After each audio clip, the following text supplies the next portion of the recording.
Welcome to H.Y.S.T. I'm Bradley Hackworth, joined by Jonathan Ems, otherwise known as Doc. Hello, fellow humans. And we're jumping in for Matinee versus Big Trouble in Little China. Let's do this. Season 2, bitches. Season 2 of H.Y.S.T. Got a new shirt even. Whiners? Niners. Oh. I'll say, for the crap we do on this show, if your shirt would have said Whiners, I would have, I'd have loved it. It's Niners, as in the Deep Space Niners. Man, I didn't get that. Nobody go. Somebody will get that, and we are friends now. There you Simple go. as that. There you go. That is yours. That's how these shirts work. All right, season 2, episode 1. We have returned. We had our little break. We took a few weeks off to work on my writing, your writing, and here we are back with Matinee versus Big Trouble in Little China. Man, I love Big Trouble in Little China. Always have, always will. It's gonna stay. It is a cult classic for a reason. Yeah, Matinee tossed in some great moments, though. Oh, it really did. Yeah, no, Matinee is, it's a Joe Dante film. Joe Dante comes from the Roger Corman school, and this is clearly his love letter to that whole idea.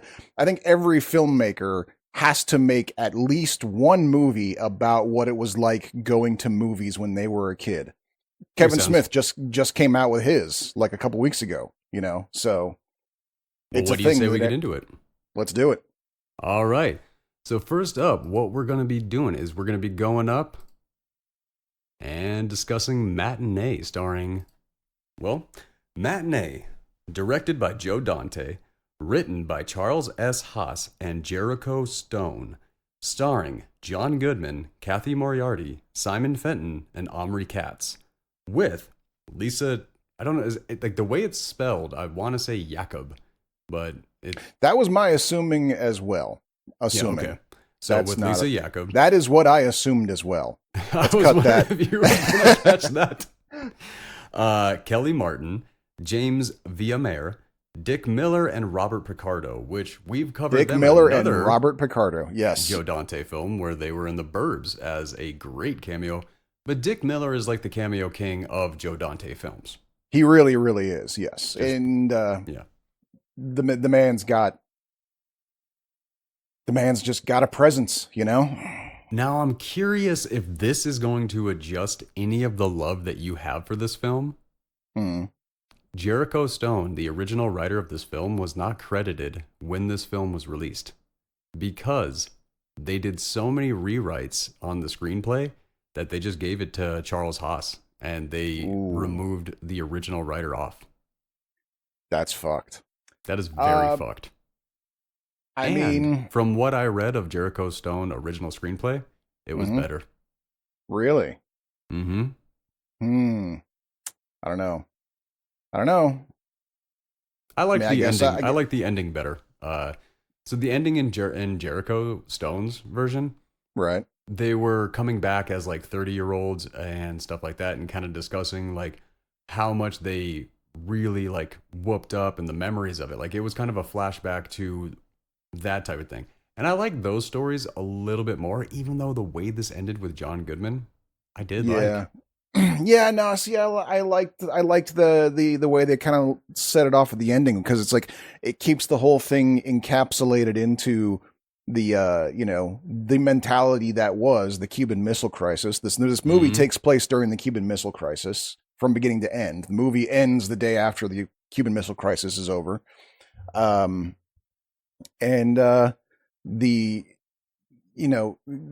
that sort of like hindsight thing, having them come back 30 years later as adults and kind of sit there and like, I feel that kind of takes away from the actual feeling of it, where it's like now you and I can sit here and talk about the Cuban Missile Crisis as a non-thing. It was ancient history. It happened before either of us were born. I can't believe everybody was panicking. They were talking about over the Cuban Missile Crisis. It was about it was them reminiscing over how they were affected by it. Sure, yeah, I get that, but and how they used the movies as an escape from the crisis. Where, And that's fair. in my eyes, that would have taken it from a children's movie into the long-standing of for both. Because I think this was a kids movie, Yeah, I suppose in a lot of ways very it was. inappropriate kids movie. It wasn't that bad. It made me pretty uncomfortable. I didn't like. There were moments, but then again, okay, let's get into it. Okay. So real quick, I am curious. Did you notice Naomi Watts was in this? No, who was she? This is the film debut of Naomi Watts, and she was like the freaking out grocery shop like girl in just one of those scenes. Huh. No, Yeah, didn't like, spot her. I was like, wait That's a minute, great. is that? Holy shit, it is. Well, it took me a minute. Like I actually had to go. It's one of the few moments where I will actually like be so bothered, but I'll stop the movie and go check. But one of the lead young ladies in this, for the first whole scene that she was in, I could have sworn that was Sarah Michelle Gellar. Kellie Martin. Kellie Martin, that was her. Yes, I had to stop and go look her up because I was like, is that her? It so looks like her, but no, it's not. It was another TV actress with a long illustrious career that I didn't recognize. So Very true. And I looked through a lot of her credits, and weirdly, I don't think I've ever seen anything else she's ever been in. no, same here. Yeah, like she's been in a lot of stuff that I haven't seen. Yeah, it was interesting to see she's someone. got series after series after series with the same character that has been going on forever. Never heard of it before. Mm-hmm. And I should have wrote that down actually.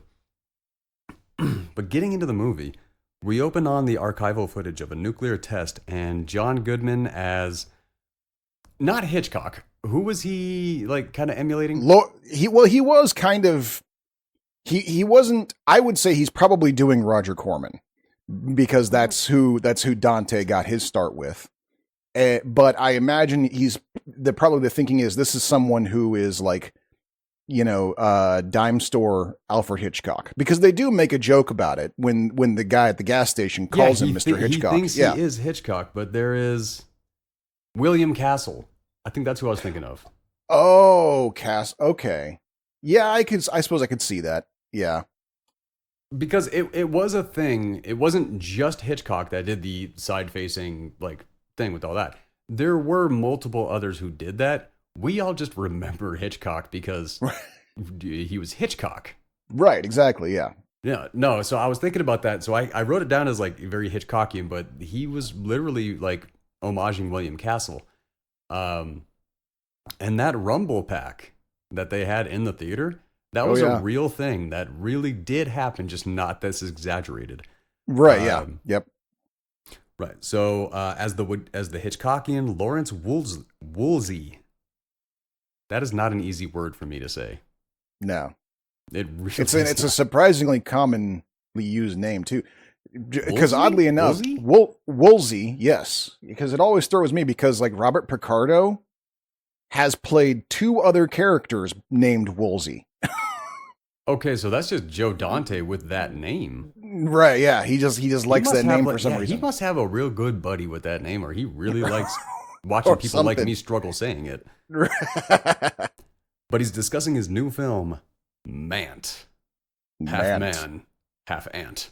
Yep. Mant. And such a throwback to the over-the-top, dumb horror movies from back in the day, which I would probably never stop watching.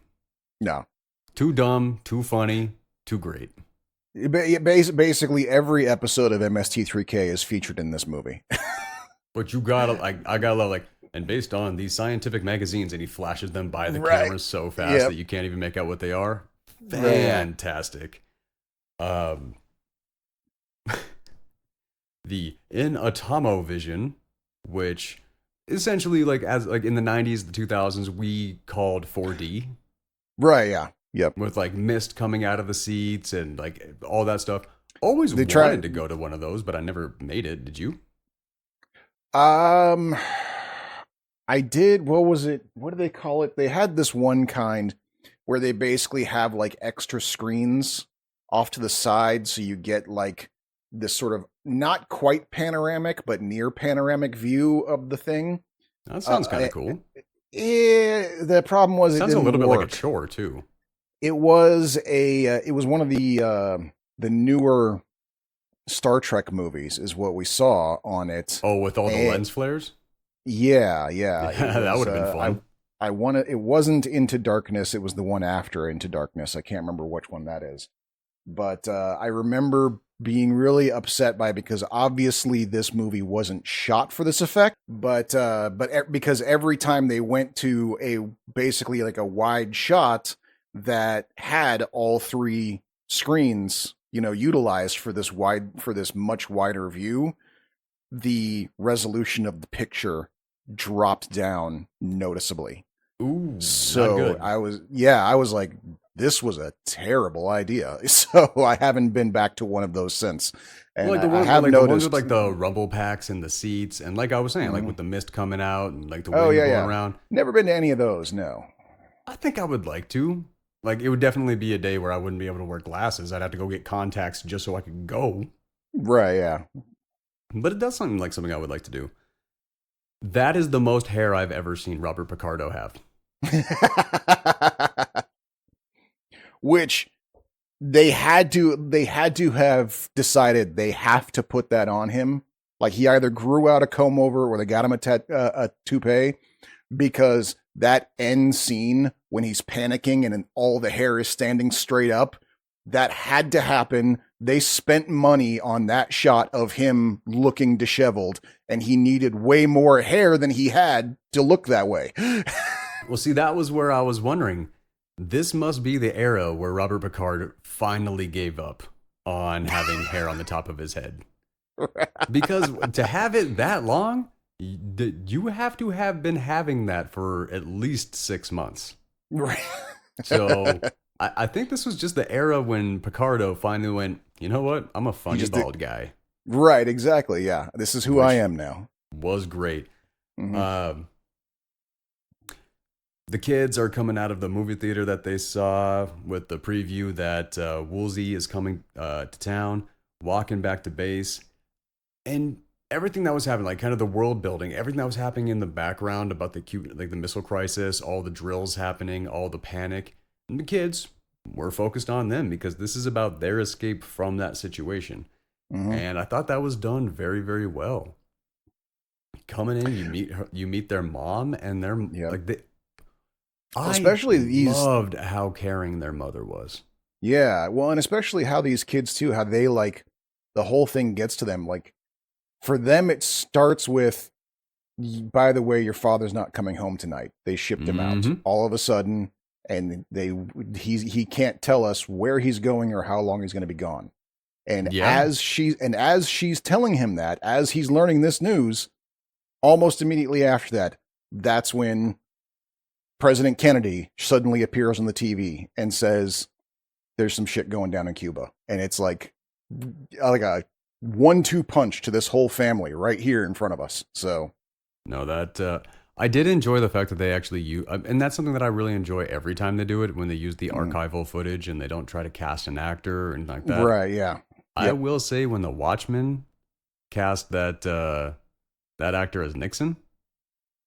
Oh yeah, I liked that guy. He was good. He was good. He was very, very good. That, and they never really used the comedian that was a perfect imitation of George Bush. Perfect. Timothy Bottoms. Like he didn't show up in many movies. Like, they had more Will Ferrell doing his comedic version, but there was an actor out there who absolutely crushed it as a double for George Bush. He did, Jr. and he was good. And yes, you're right. He was wildly underutilized for sure. He was in one TV show and one movie that I can think of, but he was perfect. It was crazy how good he was. Mm-hmm. And I love the scene where the brother comforting the little brother, messing with him, jabbing at him, all that, but still looking out for him. That was good.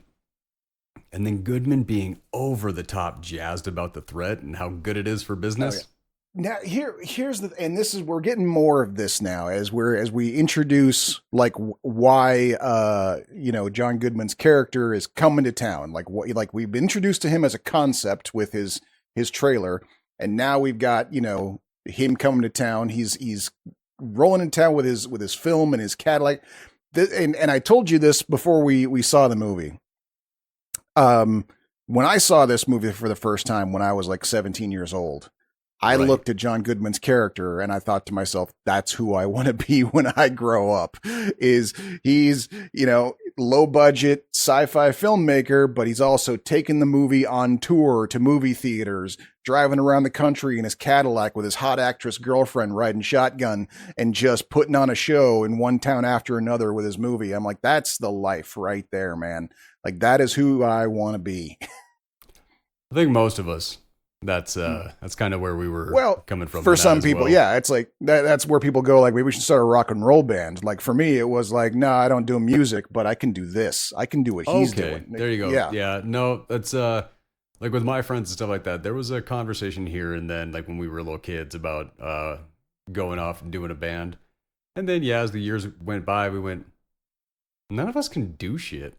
Maybe we wouldn't be a good band. You know? Mm-hmm. Maybe it would work if one of us could play an instrument. Yeah. One of us could play, the rest of us could fake it, just hang off of that one who could play. Like I was a kid, man. The only thing that we did, like if we wanted to start a band, it would have had to be a ska band because all we knew how to do was play trombone. Because we were in school band. That's all we knew. We talked about this. Broke and just... I was loving him being recognized and then gets called Hitchcock. Right, yeah. Ruth, played by Cathy Corday. Is that right? No, that was Cathy Moriarty. Oh, yeah, I was going to say, like, yeah, the girlfriend? Yeah, that's Cathy Moriarty. I think her character's name is Ruth Corday, and I just wound up, accidentally screwing some stuff.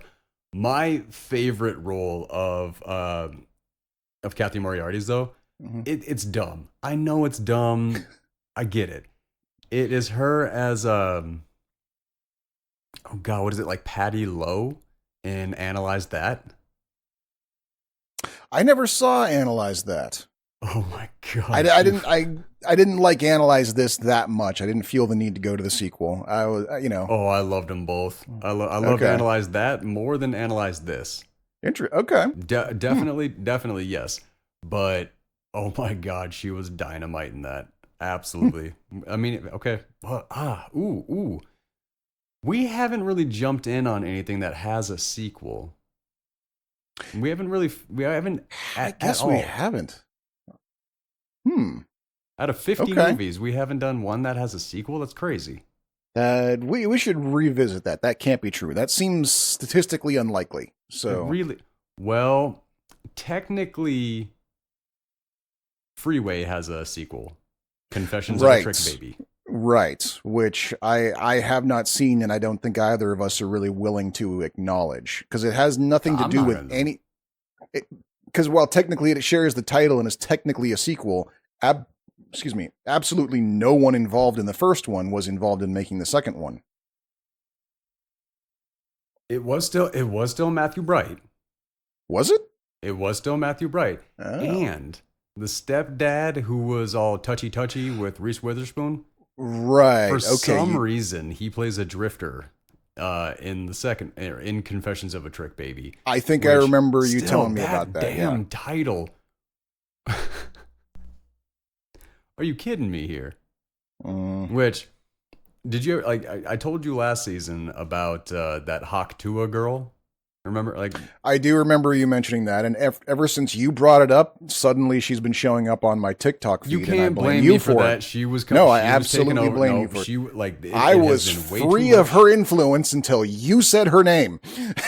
But I will say, the podcast that she came up with, like the name for her show now, is called Talk Tua. Oh my god! I think I just fell in love. Oh my god! I know, man. How amazing! Like that name, absolutely, like just dynamite, absolutely dynamite. Oh, but I saw kids these days. I swear to God. Well, I saw a clip where she was like Matt Rife, who always jokes around about hooking up with older women and all this stuff. he Uh-huh. like starts like asking her about her mom, and she's like, "Oh, you don't want my mom? No, I'm a crack baby." And I'm like, okay, her podcast should have been called Confessions of a Trick Baby.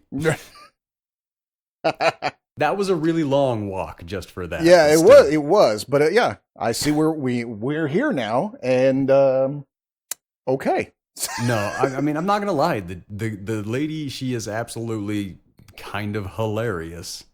And I mean, the way she got picked up, it's kind of just goofy and ridiculous and everything like that.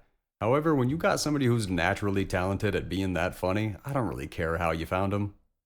No, it's true. I agree. Yeah, Like when it comes to Yep. people who make me laugh, the only thing I ask for them is that they make me laugh. yeah. Hmm. No, I think I mean, that's the thing is like 90% of this is it is chance. That's true for all of us. And granted, those of us who put in the work, like something like this, yes, that raises the odds, but it is still just chance. And we can't really hold it against somebody who the chance was their favor one time. There you go. And the fact that she was smart enough to let it ride, not everybody is that smart. So No, she has zero level of give a fuck, and it is working out in her favor, and her rent is paid. So good for her. Yeah. how you gonna knock that? Yeah. Back to this. The kids being interested in the bombs and the girl. Dude, it took me a while to figure out how or where I recognized Omri Katz from. Which one was Omri? Oh, the dark-haired Stan. one? Yeah. Okay. Do you know what else he was in that year? No. Hocus Pocus. That's the motherfucker who played Max. I have not seen Hocus Pocus since I was a kid. So Okay. Honestly, it really shouldn't matter. But that kid, weirdly, the same year that this came out, that movie came out. And in this movie, I'm looking So at he this had- kid. He had a he good had a year. big year. Yeah, he had a good year. In Matinee, he looked like a 12-year-old. In Hocus Pocus, he looked like a 17-year-old. And I don't like it. My brain doesn't. I was like, how much of a growth spurt did this little bastard have that year? Because that is crazy. Because he literally looks like a little kid in this. So much though that every time that he's talking about the girls and, hey, you think she'd let me do her if the bomb was about to drop? It's like, bro. See, and that's what But I was here's telling the- you. It but might have that's the been. It might have been good if I had seen this first as a kid and then walked Yeah. into it as the nostalgia. Because where I was watching, I was just watching little kids talking about wanting to bang each other, and I'm like, But yeah, okay. I get that, but at the same time, it's like I remember being that age, and yeah, that was how we talked as those. that is how we yeah. talked. That is how we talk. I think it's just kind of that thing, like where you start getting older, and then like your kids, your nieces and nephews, like the next generation sure. is coming into that age, and you're looking at the little girls in your family, and you're just thinking about the little boys, going, so much jail time for beating up a kid. I feel you there. I guess, but my kids are in their 20s now, so I guess I'm just over I it know. now. See, you're Yeah. like, I feel like, so you have like passed that. Yeah. My sweet little baby angel is 14. Okay. God, oh This yeah. hurt- That's like this the hurt me. worst. That's like the worst time. That is the absolute worst time. Yeah. I know. I hate it. I hate it so much. So the kids are at lunch and just being absolute damn morons, and and the misogyny, talking about going to see Mance, and of course, there's got to be a slow mo scene for the girl. Mm-hmm. Yep. Which this is the one that we were talking about earlier, Kellie Martin, that we both kind of thought was Sarah Michelle Gellar. Yep. And she has had somewhat of a prolific career since, but it must be, But I don't know. Not in our What- genre circles. Yeah, they're what all network are these these like on? I mean I don't know. Yeah, but yeah, they're all like suburban crime dramas. Is what it looks like, or something like that. Pretty much. Like it's weird to see so many credits on an actor's IMDb and Yeah. not recognize any of them. Like, and not Like, even at like, all. oh, I've heard of this show, but I've just never Right. seen it. No, these were all shit that I've never even heard of. Which kind of makes me want to go check one out and be like, is there a genre that I just haven't been keyed in on yet? Would I like it? Or am I going to go find it and go, oh, that's why? Because there has been that. There has been, yes. I The, I still remember the whole, like, I don't know how much of it still is in the day, but there was a time in the 80s and 90s in which you could be a very well-paid and steadily working actor on TV shows that were literally designed to not be seen. They were just there to fill time on Saturday afternoon. Oh, sure. Yeah. Yeah. Because no one's expected to be at home watching TV on Saturday afternoon, but they got to have something. And so they fill the time with really cheap, really crappy shows. There were some really bad things back then. Yeah. And you know what? I mean, it would suck to be an actor who is specifically cast for tax breaks. Yeah. But you got to imagine that But there that's- are but actors that- who are out there doing that. But there are some people who, they figure something out and they go, wait a second, if we put on a show like that, like, here's the thing, folks, I'm sure a lot of you, even you young people, have heard of the show Baywatch and what a huge hit that was. The secret to that show's success is that it was on Saturday afternoons when there was literally zero competition. Everybody else was putting filler and placeholders on their channels. Baywatch went, oh, if we go here, we're literally the only thing on. So No, I'm sorry. I got to cut in here. So hard. The reason true. The reason Baywatch was successful was because of Pamela Anderson and Yasmin Bleeth, slow motion in bikinis running down the beach. That helped. But if that was the only reason why that show was a hit, then the other Pamela Anderson show, I want to say the one where she played a bodyguard. I only know about Home Improvement. Yeah, no, it was God, what was it called? Yeah, she literally plays a model who becomes a bodyguard. Like, that was the premise of the show. And yeah, and that was on the USA Network. I know it exists because it was on right after the Highlander series. So if that was all it took for the show to be successful, then that show you would have heard of it. I'm going to put the reason that I said Baywatch became successful over the timing. It did not matter what time of day or week that was going to be on. Horny teens and young men were going to go find that show to drool over Yasmin Bleeth and Pamela Anderson. I'm not saying it didn't and help. All the others. But the fact that it had zero competition probably had more to do with it, because it wasn't the only show that had that, for sure. But they had it the most. And that's probably what did it. Oh, yeah.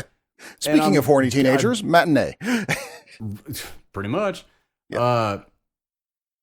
I'm guessing that you absolutely, teenage you, whatever, had a huge crush on Lisa Jakub in this.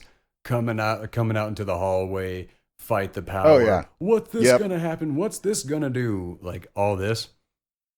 Yep. No, yeah, the whole fight the power chick. Yeah, I'm very, very sure. At the movie, the panic at the grocery store, which is what I was talking about. That was don't do that. Naomi Watts's film debut as just panic at the grocery store in the movie Matinee. Everybody got started somewhere, and if your film debut I'm just thinking that John Goodman movie, that's fun. I'm just thinking Panic at the Grocery Store would be a good name for a cover band. Is what I was just thinking. That's all. Oh, a Panic at the Disco cover band. Right? Yeah. Yep. Not a bad one. I would definitely give you that. At the movies for the shopping cart movie. Hated it. Right. Oh my God, that was great. Yeah. But do you remember all those 1960s Disney movies that were all about toasters and stuff like that coming to life for absolutely no reason? The Adventures of Merlin Jones, motherfucker. I saw them all. Are you kidding me? I mean, wow, man, the ideas they had in the 60s. What should we do? This week, toaster comes to life. That's a good Right. idea. Yep. What should we do? What should we do? Okay, now what should we do next week? Vacuum comes to life. You're a fucking genius, Brent. Right, exactly. Whatever Yeah, the fuck was going on back then. And all the ways they did the whole, like, the way the guy does the double take when she tells him, like, my uncle's a shopping cart, and he's all, he does like a full body triple take on that one. Like, that was very, very 60s Disney comedy right there. I think they may have a patent on it somewhere. Oh my God. It's Disney. I wouldn't be surprised. Did you hear that Disney tried to get? No, I'm not going down that one. We already got 2 rants. Let's get moving. I love that, like, when Goodman shows up to face off against the protesters. Oh yeah, that's great. I don't have a speech, but since when do we have? Like, and he goes into like this full prepared thing, and just perfect John Goodman being John Goodman, just like that. Yep. You want that scene done? Goodman was the guy for it. Oh, 100%. So well. Yes. And I did enjoy Dick Miller kind of taking that role and like having that bit and just having him show up in this movie as a con man. That was fun. Yep. Like that was a good time for me. Kellie Martin's character in this, I have it written here. It's like, that's a strong woman. That is okay. That is a preacher's daughter right there, is what that is. It is, and I even wrote it down here. Like I was like, how old are these kids supposed to be? I always assumed they were like 15, 16, like high school freshmen is what I assumed. That did make sense. And then she's talking about how her ex-boyfriend that she was all physical with is in prison, and then you find out that it's like, well, wait a minute. So she's all about hooking up with this older, like, damn. Who is this movie for? We first hear about the ex-boyfriend, earlier when his friend is telling him, like, oh, she's amazing. I just love her. I'm going to ask her out. But you hear about her ex? He's in juvie and for doing this or that. And then, a few scenes later, we actually meet him. He's out of juvie. He's stalking his ex, and he looks like he's 30 years old. Mm-hmm. Which made it just a little bit more uncomfortable for me. Right. Because I'm looking at dude, I'm like, bro, I could have played this role based off of how old you look. Right, yeah. Ugh. But he was a great character, though. I think that, I have fun with him. I'll give him that. The running gag is a subtle and refined art, and I think he got it perfect with every time he dropped in, I wrote a poem about it. Do you want to hear it? Like that. That it was a good recurring. Yeah. I did. I had moments that I did enjoy this. I'm not gonna say I didn't. It's just the things that icked me on it were so icky that it overpowered some of them. And I actually do have a little bit of validation with that. Okay. I'll get to it. The 2 kids having a good and real moment between them, that was very nice. Like the writing in this and the situations that they created for the characters, I thought that was very nice. Mm-hmm. Like there were real human moments in this. Like you could feel the love between the characters, and I thought that was great. Yep. So well, and even among even when you take the sort of like the romantic pairs out, when you take that group of friends, how like you kind of get that sort of like anxiety of like the kids gathering around the new kid and be like, hey, new kid. But then like as soon as they're like, oh yeah, my dad shipped out. He's on the blockade in Cuba. Like they turn immediately. They're like, oh bro, okay, here, sit down, have lunch with us. You're our pal now. We're, it's like, that's a sort of like, and that is a genuine like kid thing. We see things like that happen in real life. We almost never see it happen in movies. In movies, it's like the intimidating kids stay the intimidating kids the whole way through, Often. Yeah. Yeah.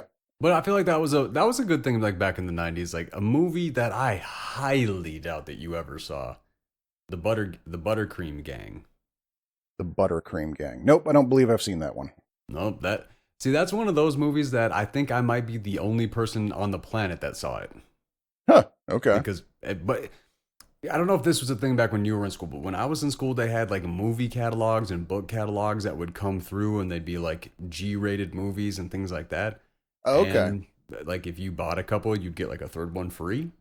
Okay. Yeah. Oh, Kind we of. had that when I was a kid, but it was just the books. We didn't get the DVDs in ours. It was Scholastic Book Day. Yeah. Dude, we didn't have DVDs when I was a kid. No, like that was a later thing too, but it was VHSs. Okay. Yeah. No, but I might have to go back and look at the cast of the Buttercream Gang and actually see if that was a good movie, and maybe check that out again. Okay. Oh yeah, followed by Stan meeting the ex, which exactly what you were just talking about earlier. I love her so much, I'll kill you, and I wrote a poem about it. Do you want to hear it? Like that first poem he recites, I almost stopped the movie to go write it down so that I could recite it here on the show to just break down how this is the most perfectly written bad poem in any movie history. Like someone worked really, really, really hard to write the perfect bad poem. I love bad poetry is a fun thing in and of itself, and I will stand by that. Yes, I agree. Yeah, like I like that. There is another scene in another project where the guy is going. He's like a returning soldier from Afghanistan or Iraq, and he's like, I wrote some poetry. Can I read some to you? And everybody's like, no. They're like, are you sure? It's really good. It's like, how about if I can guess one line from one of the poems, you don't read it? He's like, okay, sure, but I doubt you're going to. That's the harsh. Pain burns like frozen fire. And the guy just like folds it up and puts it into his pocket. Like, because shit like that is in every bad poem. Oh yes, yeah, yep. That is like just the baseline of if you're gonna start, like if you are in a emotionally tortured douchebag and you get into poetry, that's where you start. Yep. Which it never fails to get a laugh. So Gene finds out that Dick is working for John Goodman, and Picardo and Goodman. This was the scene. This is the scene that basically sold the movie to me when you were like pitching it. Goodman and Robert Picardo chewing scenery up together as they're going through a tour of the 4D movie theater. Right. Yeah. What is this? What are you doing? What is this? It's all good. Yeah. Every part of that was amazing. Every part of that was just absolutely dynamite. The two of them together, I don't think I've ever seen them together. Not that I can recall either. Yeah, I think it's the one scene I can think of. Could you imagine the franchise that would have been behind like something with the two of them running the show, or a TV show with the two of them in that? Ooh, yeah. They're both television actors, even though Goodman crosses over nonstop. Oh yeah. Yeah, Picardo is a heavy TV actor, and that never happened. That should have happened. Maybe we'll get like a Grace and Frankie type thing. That would be nice. Yeah. I would like to see more. Yeah, I would like to see more of the old guys doing that stuff. Yeah, like some sort of like new version of The Odd Couple where they're just two retired guys hanging out. Like, yeah. Oh my God. Goodman as Oscar? Yeah. Oh, take my money. Absolutely. And then Stan calls and bails out of pure fear. Look, I really want to go look at Coral with you, but I gotta clean and you can tell like they did that scene very, very well. I will give them that. They did that. The acting in this was spot on. It really was. And I think that's the other thing, like another reason why I'm forgetting her name again already. Not Sarah Michelle Gellar. Kellie Martin, thank you. It was another reason why it was like I kept confusing her with Sarah Michelle Gellar is because she had that same kind of like spot on acting talent where she had her character and the timing and the pacing. It's like it was like she was playing a Sarah Michelle Gellar character as well as Sarah Michelle Gellar would. Who I thought she was, and it really tripped me up because where they staged the movie in, for a moment I forgot it was in the 90s. Linda Hamilton.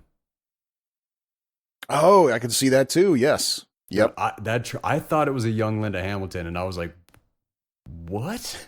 And then of course I realized it wasn't, because this was a few years after Terminator 1 came out, and I was like, "Yeah, well, no," but I was like, "Dude, whoa, she really was spot like this." What the hell? This kid had talent. She had that character down, and timing and cadence and everything. Kind of makes you want to go check out her other work.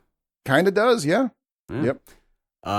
Goodman's speech to the theater crew, outstanding. And I love that it was just a bunch of old people and all this, and they're just like, and it's getting them too. Like, these are literally like concession stand people and ushers. Like, these are the minimum wage workers of the movie theater industry, and he's talking to them like they are the troops going into war, and they are like, yes, let's do it, let's make dreams come true. I like it. I like when you can hype people up like that. That was good. Yep.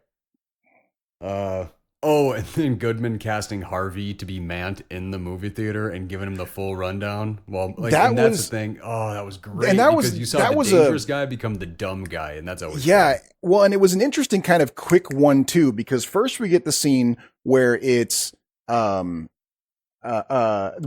Harvey with Dick Miller. And they're still doing their shtick of like, oh yeah, this, movie that, here's a flyer about how this movie across the street is a terrible thing for society. They're like, even though they're off the clock, they're still doing their con. Good for them. Stay in character, So I enjoy it. But then he lifts their wallet while he's doing it, and they immediately catch him and start smacking him around, and they give him the best advice this kid has ever had in his life.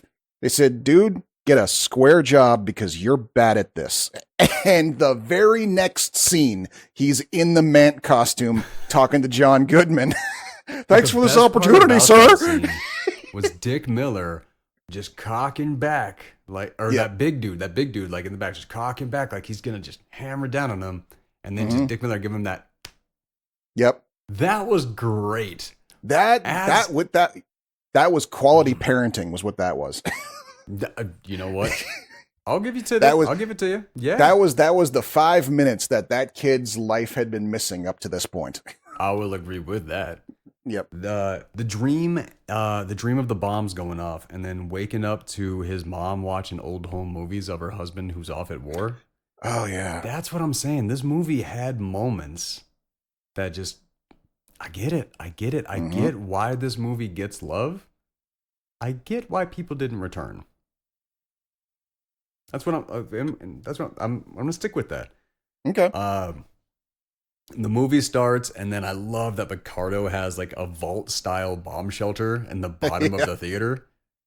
Yeah. Outstanding. Absolutely outstanding. And he's going through the drill. He's timing how long it takes the door to open and close, and No, I loved every second of that. Full panic mode. Oh, there you go. And then Stan gets busted by the girl for being at the movie because she's there with her little brother. Right, The release of liability in case people die. That was straight up Hitchcock. Hitchcock actually did that for Psycho. That was awesome. But this is what I wanted to talk about. So the rumble pack and the things that they had in the theater. Back in the day, they tried to do early versions of 4D where they had the movie theater rumbling. Now, in this movie, the balcony falls off. But in real life, what actually happened is people were in the theater, and there was one scene where some plaster fell off the roof and landed on them. Right. That's all that happened in real life. Of course, yeah. But that was enough to freak people the hell out. Absolutely, yeah. And I kind of get that. Mostly, I don't know what I would be more upset over because it's me. If plaster fell down from the ceiling and landed in my popcorn, I'd be pissed. Mid-movie, I'm crunching away, and then I have to get up because all of a sudden my salt tastes more like roof material. Yeah. Hell no. Yeah, That's no, just that me, is though. a demand all the money back moment for sure. Yeah, no, I don't disagree. But they canceled the process for a long time. But they did bring 4D movies back now, which Well, and there are some, like, I know, like, if you go to Disneyland, they've got a couple of movie theaters where they have like the entire seat section will move around. Like it takes it takes a specially engineered theater to do it safely. Yeah. That's the kind of thing that I really want to give, like, but that's the thing, like, you have to, like, I would want to choose the right movie. Mm-hmm. Like, we're probably, give it another 15, 20 years. The Oh, yeah, amount sure, of things that, like, the awesome things that we keep just getting, just randomly, everything like that, give it another 20 years and maybe, Jurassic Park. Because that is the one. That is the one that almost all of us are going to agree on. Yeah. Because it has all of the elements. The It really, helicopter ride, you have the wind, you have, like, could you imagine getting sprayed with some water while the T-Rex is, like, screaming at the screen? T-Rex spit on the audience. Yes. Oh. Again, shut up and take my money. It's what I want. The owner shows up to watch, which I thought was a great thing. And it just kind of added the childlike wonder from an old man, which is always fun. And it raised the stakes for Goodman's character just a little bit, It did, but he barely acted like he gave a shit and that's what I liked about Goodman's character is because it was a lot.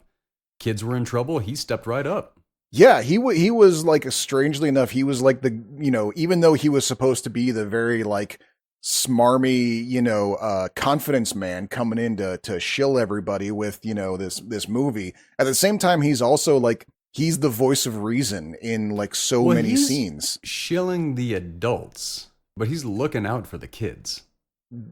Good point. That is a very, very good point. Yes. Like that was a big part of his character is that everywhere he went, everything he was doing, he was always like, he was even saying is like, God, I'm in the wrong business. I could con people so much easier if I was in this.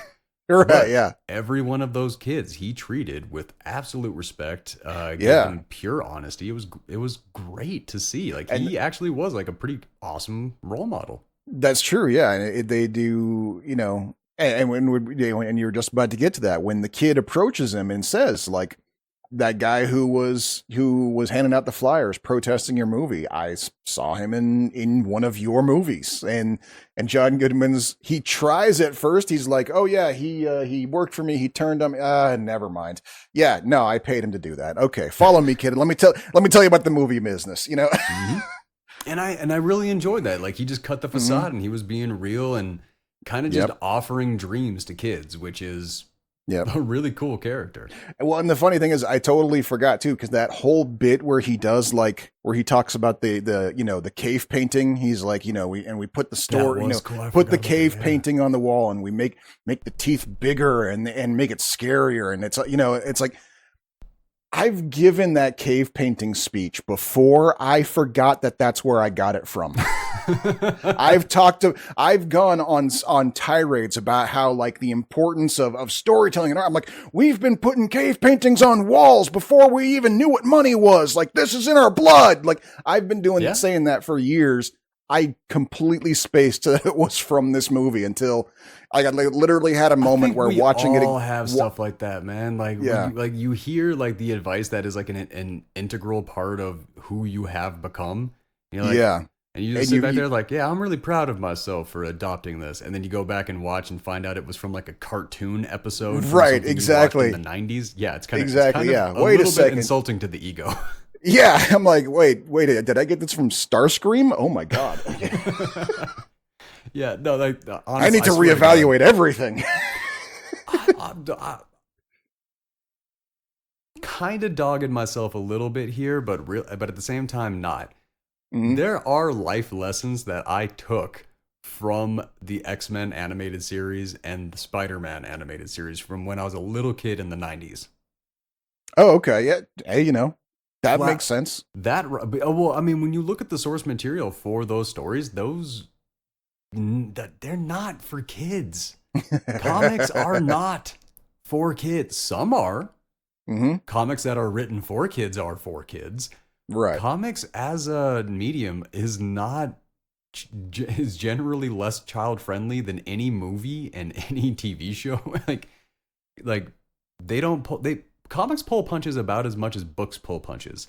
They don't. Yeah, that's true. Yeah, no, that's very true. Like it's very real situations.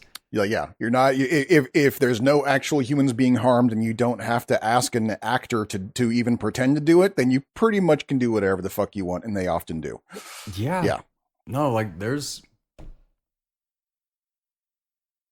we've talked about doing some offshoot of like hitting some series and things like that and doing stuff like that. Maybe one day we will, and then we'll be able to dive into on some stuff like that. But those are all hefty subjects. Yeah, no, that's for sure. But what may have been my favorite singular moment of this movie was when John Goodman was standing in behind and he just reached down and like stole a handful of popcorn and then offered it to the owner. Little details, little moments like that make movies perfect for me, because why do it? Just why not? That's the reason. Exactly. Yep. Watching Mant, and I said this earlier, but I probably would watch that movie too. It was so bad and so good because of it. Yeah, like watching all the actors really try to be as horrified as they possibly could when looking at the goofiest shit in the world. And the crazy thing too is how like there's even like an element of like misdirection involved, because what's the preview say? The preview is like, oh, this is about nuclear war and you know, and yes, it's man fused with an ant because of nuclear radiation. And then the movie starts, and what is it? It was from the X-rays he got at the dentist. That is the kind of dumb ass movie that I know I would get too much enjoyment from. He's sitting there with a giant ant head mask on in his dentist's office. That's how the movie starts. Outstanding. We should never have moved past the 60s. That was movie telling gold. Yeah, you got to give credit to Joe Dante. He remembers where he came from. Well, that was the thing. So 3 of the main actors from that movie and they're all old, but they were all major actors back in like the 60s and 50s in those kinds of movies. They were younger, and now they're the older ones. Yep. That was a great move by Joe Dante. Absolutely, 100%. I thought that was awesome. This is what I'm talking about. Like, the movie was so bad it was good. The movie within the movie. Right. What do you call that thing? Bill?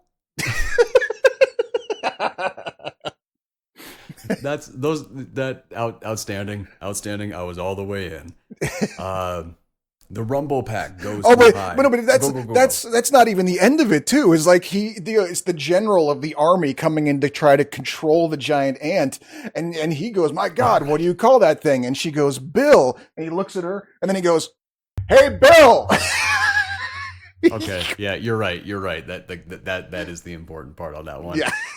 But how straight-faced that general was when he did that, outstanding, perfect, perfect. The Rumble Pack goes too high, and Picardo flips. He runs down into the bomb shelter, thinking that the bombs have dropped because the Rumble Pack in the theater. Harvey dressed as Mant to come out into the movie theater and scare the audience as part of it. Which, man, I want to go to a movie theater like that too. Man, I miss the showmanship. That sounds so much fun. And then Stan gets attacked because he's hanging out with Harvey's. Right.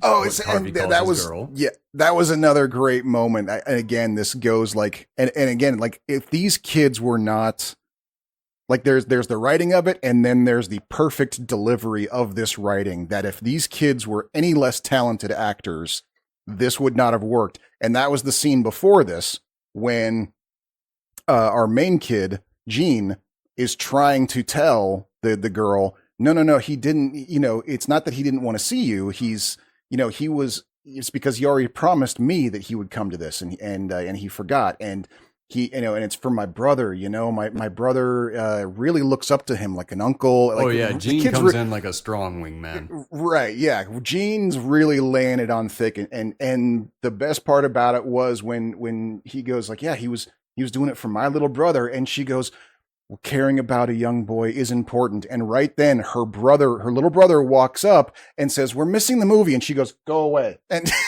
yep. And like, boom, boom, boom, perfect timing on all three of these kids.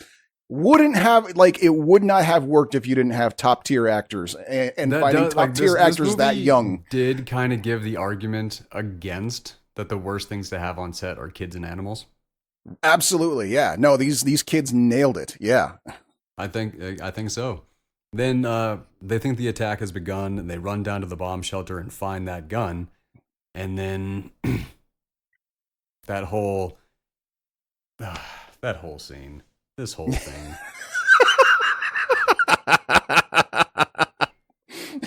Here's my justifications, and this is where my justifications are going to start coming in. Okay. We get these two little like babies.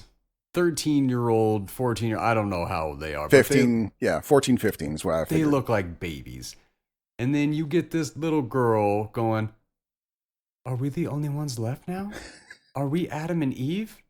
Do we need to repopulate the earth? And then they just start going right to the doors have been closed for like 2 minutes. Yep. And then they like start going into that. And I'm like, no. This is right for me, and I know for me anyway. For me is right in line with that scene from Airplane where the little girl's all, I like my coffee like I like my men. To me, it's literally the exact same humor. Comedy on the one side. I did not want to see Lisa Jakub's first kiss. That's not something I want to be a part of. And okay. Where like Lisa was saying in interviews afterwards, she's like, he really wasn't into me. I didn't want to do it. And it just made it really awkward that we had to do that take like 5 times. Oh, damn. Like, so yeah. That just, I mean, just for Lisa Jakub, that really sucks that her first kiss had to be that kind of experience. And I think I was able to feel how much she didn't want to be there. Because that was really awkward for me. And yeah, I like sometimes my heart flutters when I see puppy love and stuff like that. This wasn't that. Neither of those two kids wanted to be there, and it was a bunch of adults filming 2 kids making out who didn't want to be there. Icky. I mean, okay. And I could feel that before I found like there was awkward, like hefty awkwardness in that scene. It's not that I disagree or anything like that, but for me, I basically had the same experience, except instead of in front of a camera, it was on stage. So I had a live audience watching me do that. Never had to make out when I was in theater. See, I did. Yeah. A smooch? Yeah, I think I did. I think I did a smooch or two, but no, yeah, no. I literally got cast as an actual philanderer in a Tennessee Williams play. So it's like, they didn't have you guys pantomiming to like overdo it. So like because when we did that, they had us like really overdo it and sell it, but we were never actually kissing. Nope. Yep. No, it was the real thing. Yep. In fact, one of them I started dating after the show was over. Oh, no. Every play I was ever in, I dated somebody that was in the play with me afterwards. That's just that. I say that only happened to me one time. Yeah. Really? Yeah. Huh. Way more bored where we came from, I guess. But everyone trying to get in, and they're just having a full 14-year-old makeout session. And then Mant kidnaps the nurse.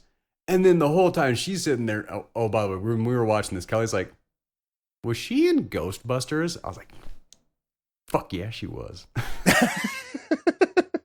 Because I or not Ghostbusters, but Casper.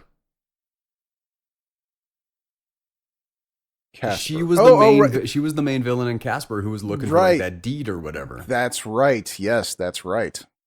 Yeah, like it took me a moment because like I knew her Cathy face, Moriarty's I knew her voice. Yeah, But Cathy Moriarty's been all over the place. she has. But weirdly, another one of those, like, every time I see her, I absolutely love her. She blows my mind. Straight up, yes. I don't think I've seen her in that many things. Like, there's my genre, there's your genre, it goes. But no, but yeah, like you said before, like that to me, like you mentioned one of your favorite John Goodman moments of stealing the popcorn. For me, my favorite John Goodman moment of the movie is after they pop the door and all the parents catch them there, and they all of a sudden just like, oh, mom, dad, and you're alive, and and everyone's, and then the mom says to the kid, Gene, are you okay? And John Goodman goes, looks like he was doing okay to me. Like that to me was fucking hilarious. Oh no, that was that was funny. Yeah. But just like I said, I got the kids in my family that are right at that age right now. It ain't working. Okay. It ain't working for me. That is not what I want. I don't like even thinking about back when I was that age right now, because I'm worried about boys like me coming up on these girls in my family. I see. Okay. That's what sucks about being a guy, is you spend your whole life being like, nah, guys aren't that bad. Come on. No. Like, you kind of stick up for your gender, whatever, until you have little baby girls in your family that start reaching that age and you go, no, guys are horrible. Stay away. The building collapsing with the demented dentist. And I love that big boom finale and how Goodman's like, we need to get them out of here. And he was right. If you cut that and he says, we can't, they'll stomp. That is the only explanation that is given. And I don't feel like anybody was too dumb to kind of miss that one. But at the same time, maybe. Damn. That triple projection. Oh yeah. That's another thing I would love to see happen in real life. I would love to see something like that go down. Because I could see how well that would work. Yeah. I think, they made a point, because it's kind of one of those, like, the technology didn't really exist, but they kind of clued in, like, okay, he figured out a whole process with these multiple projectors, and that's the thing, and it's in color. That's what really throws everybody off. That's how it really sells it, and he's able to pull it off because when you see when the projectors stop, that he's got multiple projectors going, because one goes out at a time and they're still, and so they're selling the point that, wow, we cannot really explain to you how this works. The only thing you need to know is that he figured out a way to use multiple projectors to really sell this effect so well that it literally got people running, screaming from the theater. But I bet you could. But I mean, how easily we could pull that off now? Well, depending. Maybe. No, what do you mean depending? You take one projector going towards the screen, and then you rip the screen in a way that can be rebuilt. You have multiple projectors behind that projector doing short projections going into with some potential smoke over it. So you have the 3D aspect that is going over the projector going onto the smoke, giving it that effect. And you could have that kind of flame behind it being projected and looking realistic as hell. They do it at Cirque du Soleil all the time. You can watch the YouTube videos on how amazing that looks. It can be done. I would love to see it be done. And of course, because it's a 90s movie, does not matter how big or little, you need a car chase. I mean, it was a little car chase. But it's Joe Dante. What is his thing? Like I said, big or little. It's a one block car chase. That's the Joe Dante signature. A car chase that lasts for a single block. That's it. He goes around the corner, boom, done. It's like, wow. I'm really glad that I got invested into that state. I feel like that may have even because it was the 90s, and it was kind of one of those things where like studio execs would say like, you got to have a car chase. Audiences love the car chases. So maybe this was Dante's response to that. Like, okay, I'll give you your car chase, bitch. I would love that to be true, That would be fun. That would give me a little bit of bonus on Dante. However, I doubt it. I mean, it's just as likely that Dante just said, "It's my movie. There has to be a car chase in every one." Just like in Tom Cruise, he has to run. Right. Yes. Like I'd love to find out that Dante was the cool guy on it, but there's just as big odds that Dante was a dick about it. We know filmmakers. Yes, that's true. You're right. Dude, the practical effect on saving Dennis on that balcony, the little brother. Yeah. The practical effects of that whole balcony falling down, the chairs flying up, like the seats from the theater launching into the air like that. So good. Yeah. It looked incredible. That's what we have lost with going on to CG and stuff like that. Nobody would ever think to CG theater seats in that situation flying off all cartoon-like like that because it didn't look real. It didn't look real, but it looked awesome. Well, see, that's the thing. Yeah. It was real, but it didn't look real, so it looked goofy. They remove reality in these CG shots because goofy shit happens that just doesn't match the scene. No, that's true, yeah. That was just real, and it increased like the panic and anxiety and the tension of it, which always happens. Anytime I watch something being done with practical action, once again, the bees. The bees, yep. Talking Candyman, if you're using practical effects, it's always going to hit us way harder than computer generated. That's just real. Yep. When the firefighters like come out of the theater, they're like, "There's no fire in there." They're like, "No, I turned it off." Right. And so calm too. Like that's a perfectly reasonable response. Like that. That is a better. Like that is. I put that as a better John Goodman moment over that vault scene.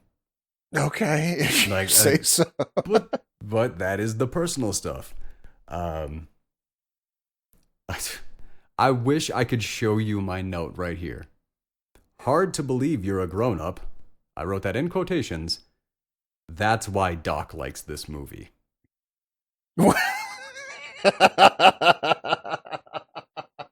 That is literally on my note. Fair. Maybe it has some. The mom calls the boys in to tell them that it's all over. The Cuban Missile Crisis is done. Their father's going to be coming home. Yeah. They drive off talking about the two kids and maybe getting married. Nice moment there. Maybe he doesn't propose to her, but he does kind of like. That's why I said maybe, yeah. He's like, seeing those kids, and maybe it'd be nice to have kids. And she's all, you got to get married first. And he goes, yeah, I know. And then it's just sort of a leave it there, like life is good, Ending the movie that has been all about these little kids talking about I want to do her with one boy. Are you fucking kidding me? You literally end this child movie with like jungle sex music.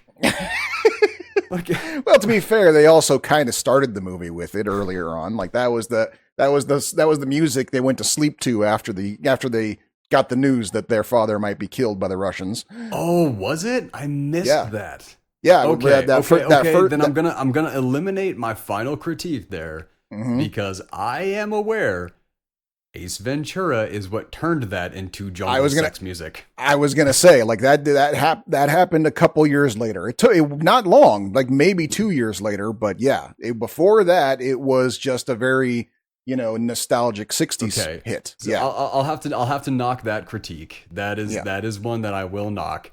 However, time did not serve that well. Because like literally my last note is enough with the sex music. These are kids. So I will knock that critique. That song became something after. Yes. Fair.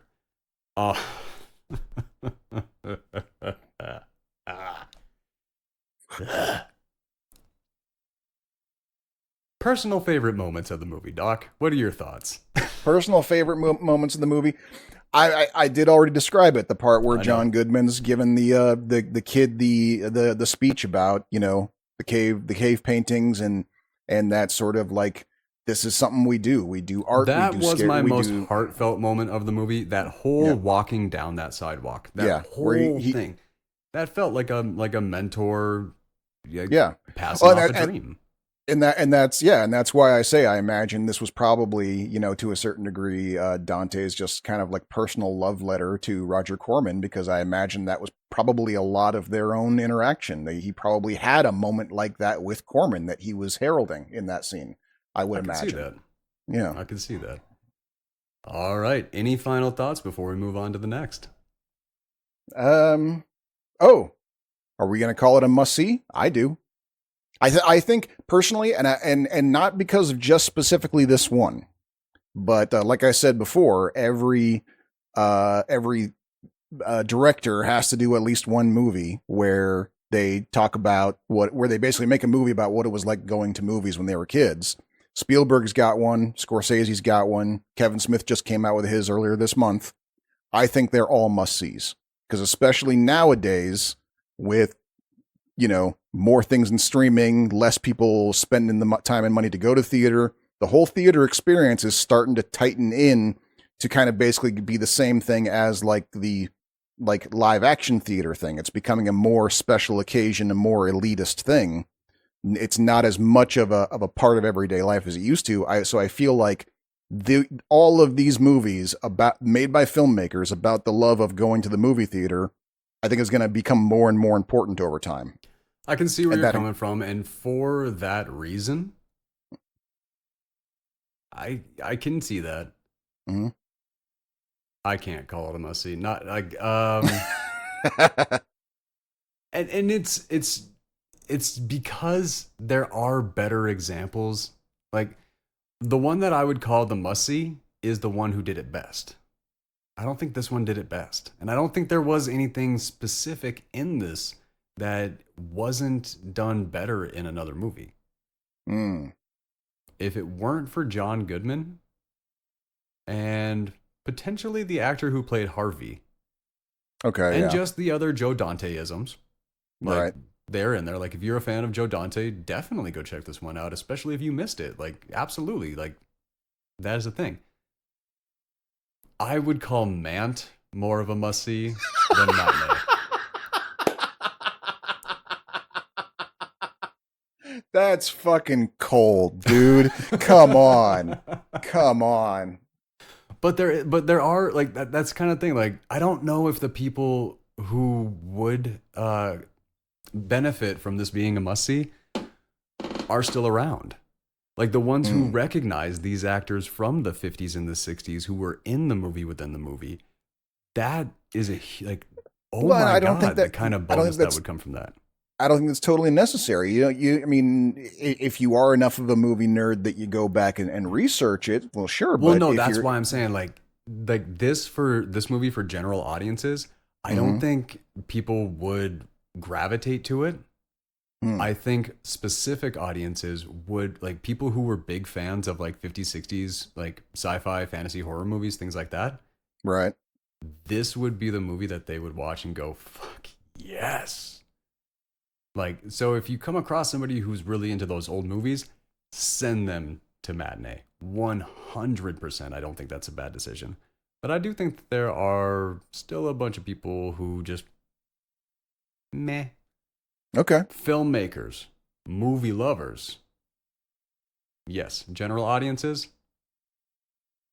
Okay. All right. But that's where I'm coming from. But I do see where you're coming from. All right. Well, then that was all I had to say about it then. All right. And moving on to the Pork Chop Express. Big Trouble in Little China. Absolutely. Absolutely. Hands down, feet up. Just one of my favorite movies of all time. And loved going back and revisiting it for this channel because When you casually watch it, it's fun. When you really pay attention to it, it's a good movie. Okay. Like the exposition, the storytelling, there's not a flaw. There's a flaw. Like, yeah, sure. No. Okay. Characters, filmmaking, things like that, props. Yeah. Here's the thing, though. But the story? This is one of the better examples. I got to say, this is, and it's not. So this has been my thing. I have an issue with John Carpenter, and I did do my best to set it aside. All right, John Carpenter has an issue with storytelling because the first act of any John Carpenter movie is the best goddamn movie you've ever seen in your life. And then it just dies horribly on the vine after that. That's true. Like there are within the ending on this one, this might be my favorite John Carpenter ending though. And this definitely is the better one of those. Yes. And I think, and this goes to when we were talking about before the show even started, the major, and I think the most saving grace of this movie is that this is a movie that gives no fucks. There was no part of this movie where anybody asked, do we know why we're doing this? Do we care? like Kurt Russell actually specifically tried to turn down this movie, not because he didn't want to do it, but because he had a string of flops going into it. And he told me, he's like, I don't want, this seems like a lot of fun and I don't want to ruin your movie. John Carpenter said, I don't care. Yeah. You are Jack Burton. Yep. So yeah, I think that's probably was the big difference between this and any other Carpenter movie that I've had an issue with is that this one ceased to try. They're just like, we're just gonna do some shit and see what happens, and they did some shit and shit happened. If that is how they went into it, then that is how they should have made every movie. Because 100%, yes, flat out. I'm sorry, Egg Shen, played by Victor Wong. Yep. One of my favorite characters in all of movie history. He gives all of the exposition for this movie. You have no narrator in this movie. There's a scene there's a scene in this movie where Kurt Russell is just like, what's in the bottle? He's like, what's in the bottle? Magic potion? Yep. What do we do with it? Drink it? Yeah. And all Egg is doing is just, yep. And you get this big dumb guy just coming through. He's asking questions, and that's how we're getting the exposition. Well, and also, and that was, and the same thing with Egg is that, he's got that sort of old man, kind of non-specific wisdom going on. Like when they're actually starting the invasion of the secret hideout, and it's like, oh, it's a pole that goes down to the ground with weird lights and stuff. And it's like, what's that? Well, that's, how we're going to get to him. And where's that? And he just looks at me and goes, where's the universe? And then they, but his wisdom creepy is magic the kind shit. Of wisdom I really, really appreciate it. Because there's a line, we talked about this from the first movie where you were talking about with, in Matinee, where you got that cave painting speech that probably came from there. The whole tough guys like the feel of nature on their face. Yeah, well, a wise man has enough sense to get out of the rain. Right, yes. Exactly, I have used that so many times in my life, and I am so happy that Egg Shen gave me that when I was a kid. Because, yeah. I know how to be wet and going off and working on something. Is that my desired state? No.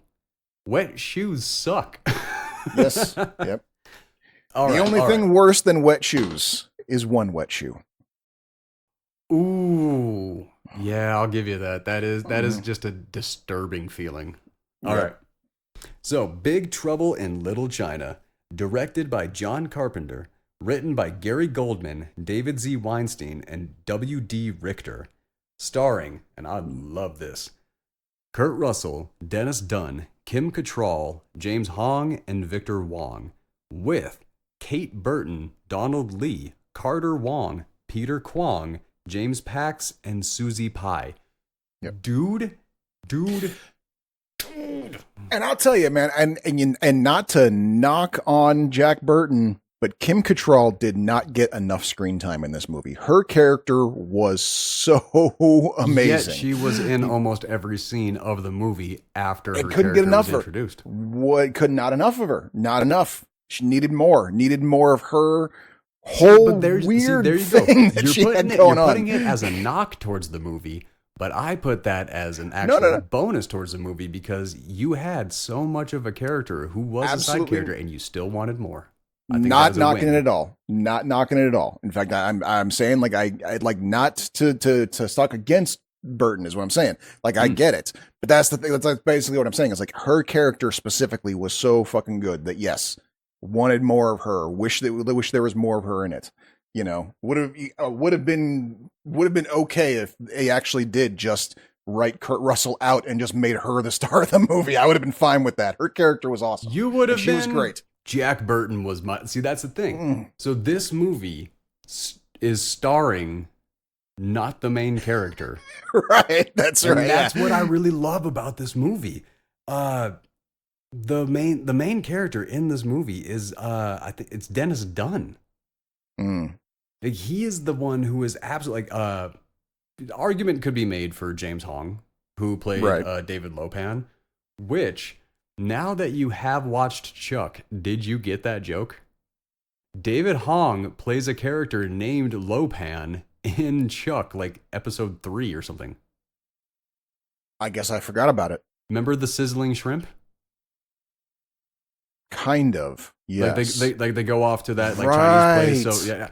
No, I do remember the dude who's in the wheelchair. That is James Wong, or that's James Hong. And his character's name is Lopan. Dude, that show has every single episode is just littered with film nerd jokes. It is amazing. I have caught a few of them. I did appreciate them, yes. But I missed that one. I missed the Lopan one. But then back in on Big Trouble in Little China. Big Trouble in Little China. And we already went through the opening, but we open on Egg Shen, played by Victor Wong, being asked for his version. And I just love you mean the truth? I love that. I love when that was a weird scene too. Like right off the bat, we're going like, wait, what's going on here? Because first it sounds like he's being deposed because they've got a stenographer there. They're like, let's get the, let's get, your whole thing. But then like right in the middle of it, the guy who's supposedly getting him on the record is like, look, if I'm going to be your lawyer, then and I'm like, wait a second, what? Why is this on the record there if you're his fucking lawyer? Good question. All right. Okay. Which again brings us to this movie gave zero fucks, because how else are they going to get that formal introduction of who he is and what he's doing there, if not for the please state for the record? You may say this movie gave zero fucks, but the amount of effort that this movie put in and the amount of everything, like I loved it. Ooh, I loved it. But and he's just young. He was young. I don't know if it was. Did he say that he was his lawyer? I actually did miss that. He didn't. He said if I'm going to represent you. Right. So basically, it's like if I'm going to help you like out here. I thought it was kind of like the cop type thing, but he said if I'm going. He says if I'm going to be your lawyer was the actual line. Yes, and so he's just yelling at him to leave Jack Burton alone. Yeah, and I like he's the judge or he's the cop or something like that. It's like, dude, what? Yeah, what is this conversation? That isn't actually really clear. That is a good point. I'll give you that. Yeah. Okay, fine. I'll give you that. But then the guy's like, "You believe in sorcery? How can you believe that? How can I know?" And then he showcases him, which I like that. That was a good decision because instead of, well, let me tell you a story and just you should believe, and then at the end, no, he roped him in right at the beginning, and I enjoyed that very much. We established very early on, yet this is not a audience decides kind of thing. This is not the usual suspects where what parts are the truth. No, he fucking makes lightning with his hands right there. So it's like, okay, we are establishing that this is not bullshit what we're about to see. Right. And then right to, my favorite, Hello, Pork Chop Express. And then basically the original form of podcasters. Just kicking stories over the CB radio, cruising down the road. Just like the way that we learn about his character, we know who he is the second he opens his mouth, and Yep. absolutely perfect. The first mention of in the reflexes, which that got paid off a few times. Yep. Never in a bad way. It always worked out. Even in my notes, man, I couldn't help it. I just kept referring to him as old Jack Burton. Old Jack Burton making his way through Chinatown to the all-night game. And I did enjoy the fact, like, the way this game went. It was friendly, and then it looked like it was about to turn ugly. Mm-hmm. And I believed it was. Yeah. Like, that was something that I really, I enjoyed that moment. And then, of course, tries to break the bottle in half for nothing or double, which, great decision to say nothing or double.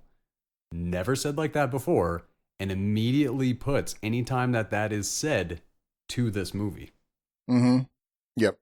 Because the way most people say it is double or nothing. Yep. He says nothing or double. So yeah, it gets your attention right off the bat. Yes. Pulls you right into it, and I appreciate that. And trying to break the bottle, and then Jack Burton catching it. Mm-hmm. I love that movie. Like, this always works at home. Isn't that the way it always goes? Yeah. That was a good line for me. I really appreciated that. And then to the airport to pick up the girl with green eyes. There was an interesting, like, progression of, there's this and then there's this. It's like he's at the all night gambling. There's a tense moment. Nothing or double. He loses. All right, you owe me $2,000 now. I ain't got it. Well, I ain't leaving until you hand it over because I don't trust. I'll get it to you next time. Nope, no next time. Give it to me now. Well, I got to go pick somebody up at the airport. Fine, I'll drive you. We now have a perfectly reasonable explanation why this random truck driver is showing up at the airport. That's what I'm saying, man. Yeah. Like the story made sense. And that to a point. You're gonna have to try to hit it because I will defend it. But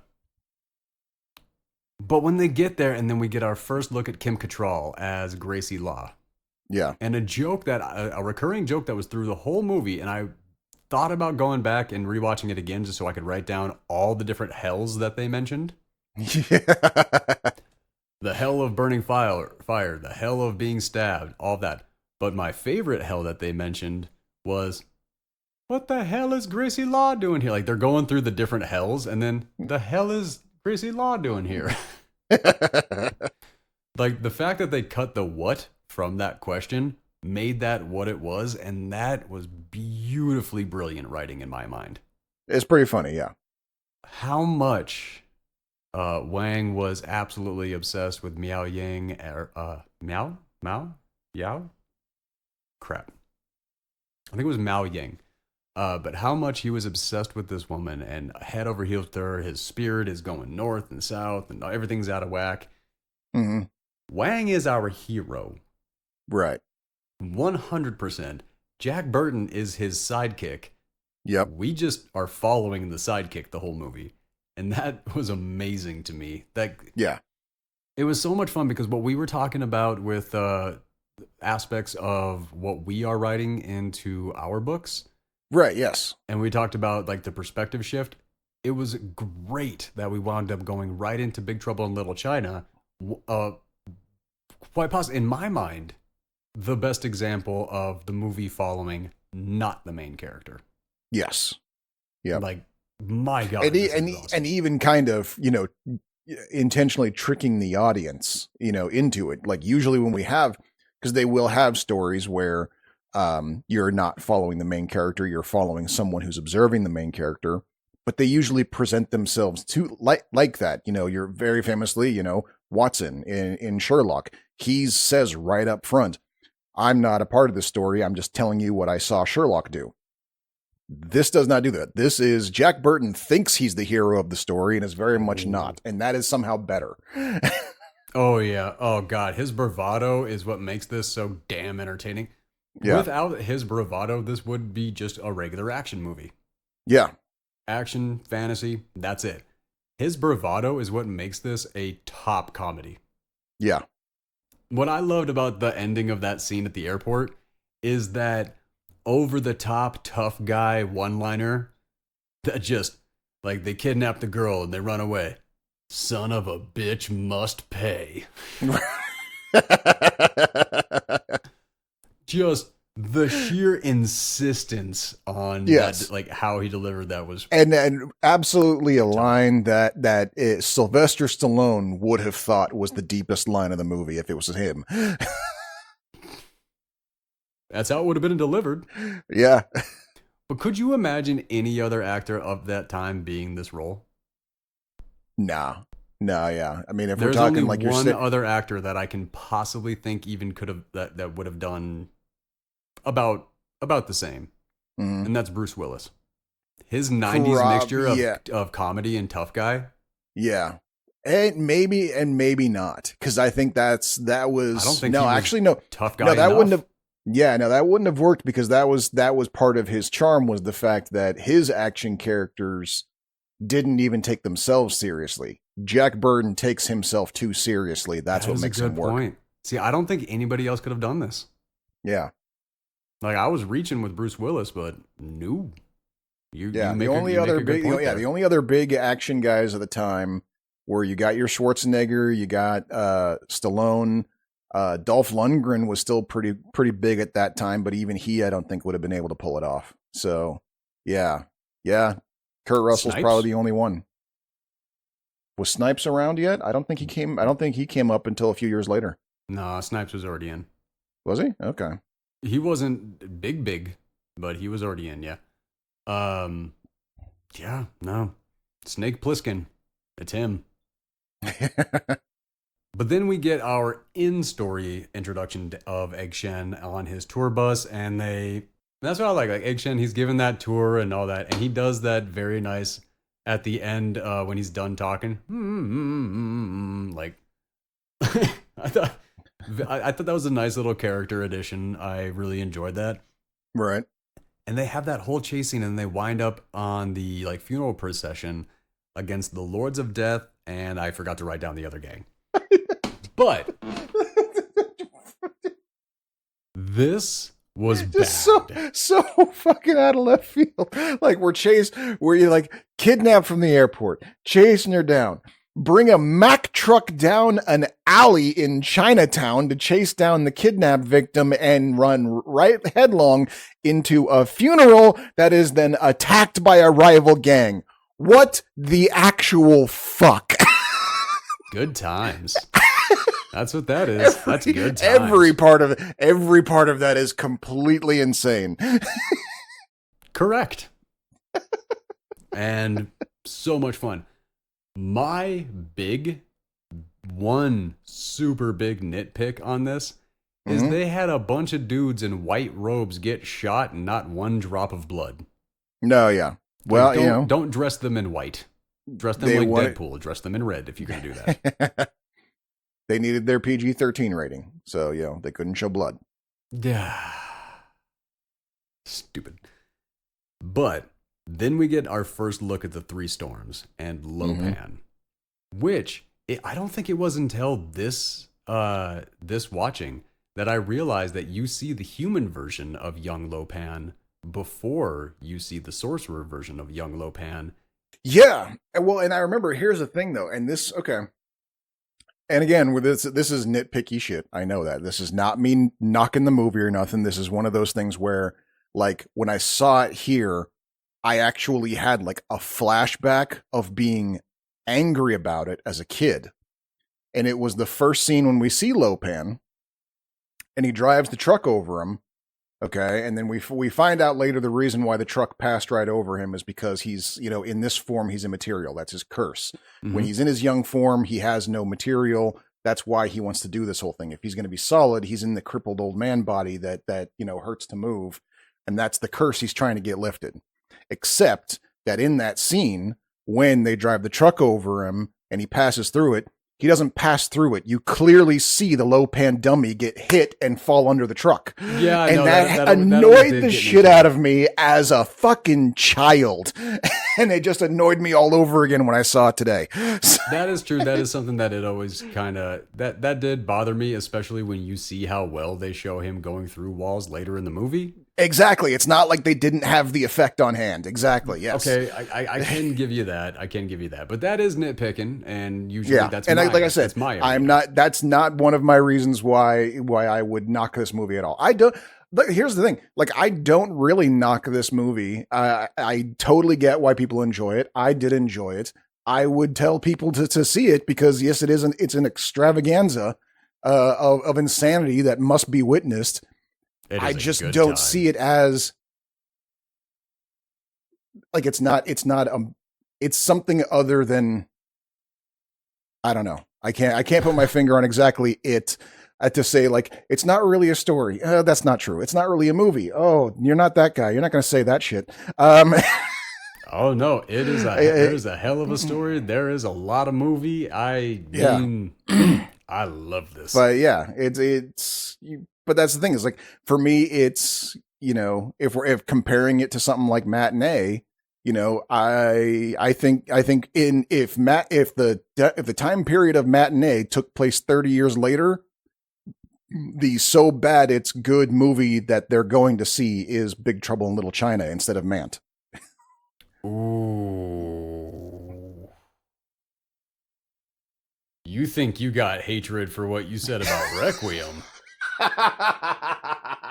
Oh. Oh, buddy. No. Oh, no. Manos, Hands of Fate. Yes. The Room. Yes. Big Trouble in Little China. No. Oh my God. You can't go into this movie and come out of it having not laughed. That is not going to happen. Not for anybody. I seriously doubt that. Goofy moment, like people, like there's not, I don't think a person could watch Big Trouble in Little China and actually come out of it with the actual statement, I didn't have a favorite part. Oh no, it is a good time. Don't get me wrong.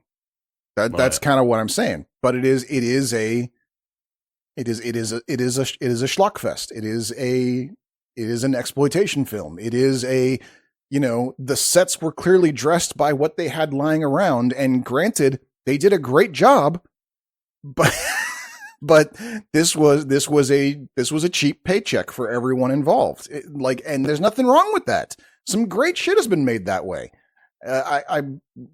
So. See, but the way that you describe it makes it sound like they failed. And I just don't agree. And I'm not saying that. No.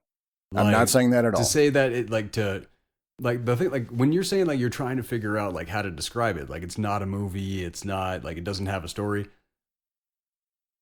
Wow, the amount of fights I have coming up with me on that one. Okay, but that's the thing. It comes down to like where at the end of the conversation, it's would we call this a must see? Is this something we would recommend to other people? For me, as much as I can admit that yes, there's a lot of fun in Big Trouble in Little China. It's not one that I would call a must see in any regard to anyone. I would say if it's on like that, yeah. I definitely call it a must-see. And I get that. Because it is an example of it actually all working. So many filmmakers have tried and failed to do something like this. This is the example of how it should be done, or how it could be done. Like that's the thing.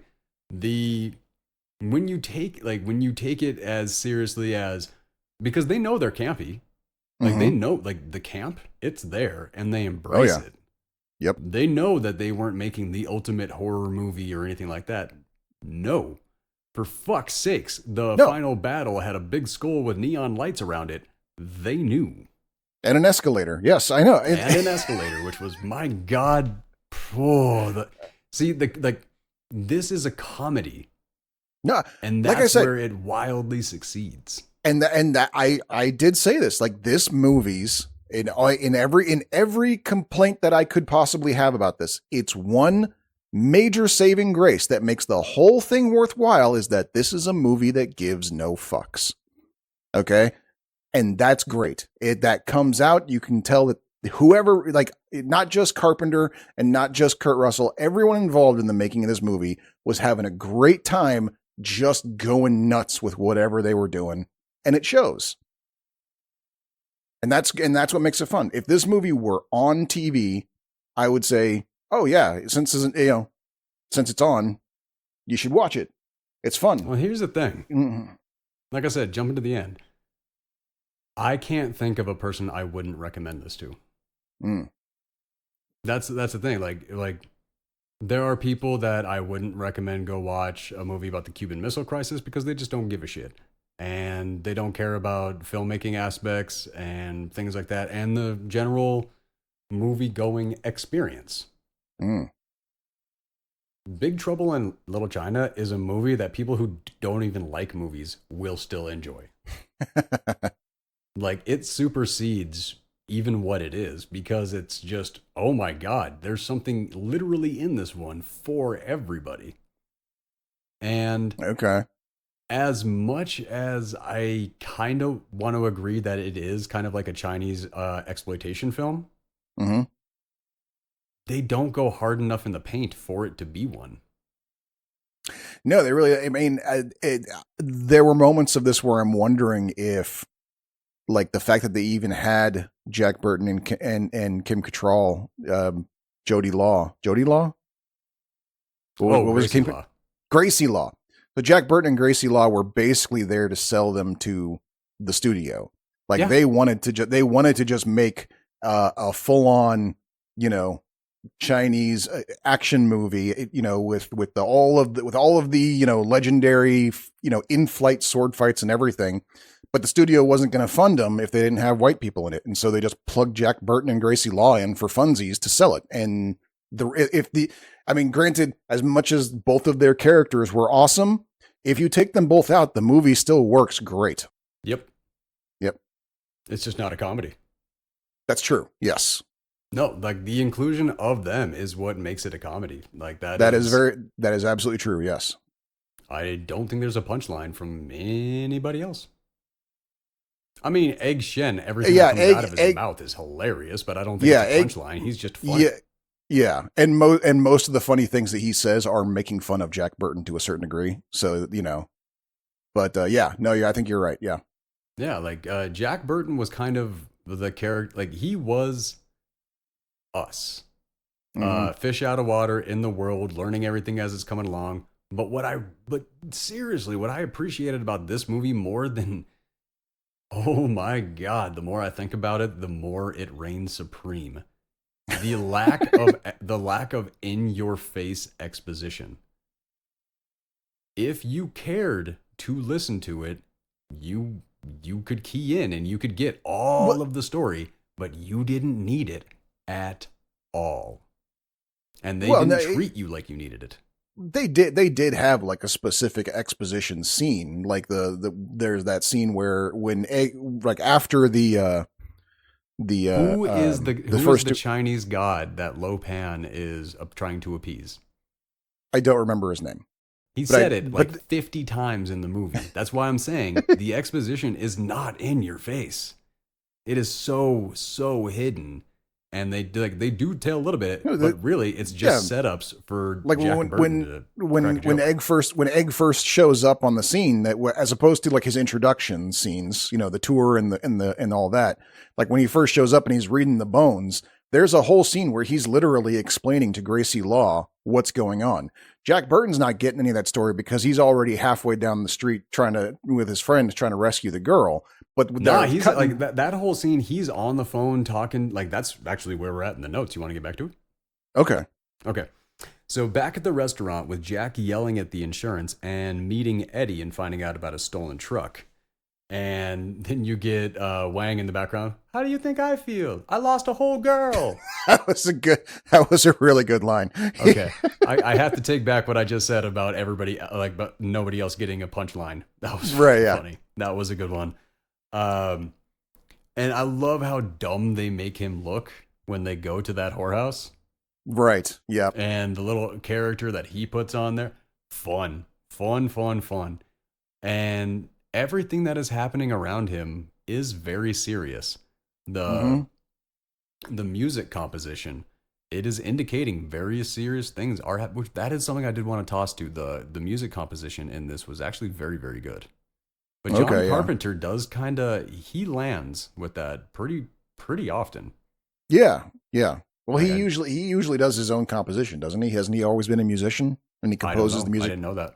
I'm like 90% sure he does the music composition for most of his movies. I know the movie he did with Bon Jovi, he used a lot of Bon Jovi music. Well, so, there's that. I mean, yeah. Let's see. I love, like, when you get, like, Gracie Law, like, she sneaks off to go talk to that reporter. She's like, we've got one of our best inside, stirring the pot. Like, the way that she is talking is fucking hilarious. Oh, like, everything she said was funny. Yeah. The Gracie Law clearly is insane, whoever the hell she is. Everyone says that she's a lawyer, which is extra funny that her name is Gracie Law. She's Gracie Law, lawyer. We don't see her do any lawyering at all in this entire movie. She's just there to basically make things crazy. No, so the reason that Gracie Law was at the airport in the beginning of the movie is because she was trying to protect her friend Tara's human rights, and she was trying to help her immigrate into the country. She was there as a lawyer in the beginning. And she's trying, and like, yeah, everything went down. But the attack on the whorehouse, man, like, this is just, I like when they throw these things in, like when the madam or the pimp gets got during the attack. Right, yeah. I loved watching that little old lady just fucking sailing through the wall. That's a messed up line. The stunt folks really deserve all the awards for this movie for sure. Yeah. Oh God, yeah. Oh, they really, without Big Trouble in Little China, do you know what we would never have had? Rumble in the Bronx? Mortal Kombat. Oh, that's right. Yes, that's right. That's right. Yes, because because Raiden is even based off of one of those Storm guys. Yeah. And Shang-Chi is based off of Lo Pan. That's right. Yeah. Yep. And Johnny Cage is basically Jack Burton. I guess. Yeah, for sure. But yeah, no, like you kind of go all the way through it. Liu Kang is Wang.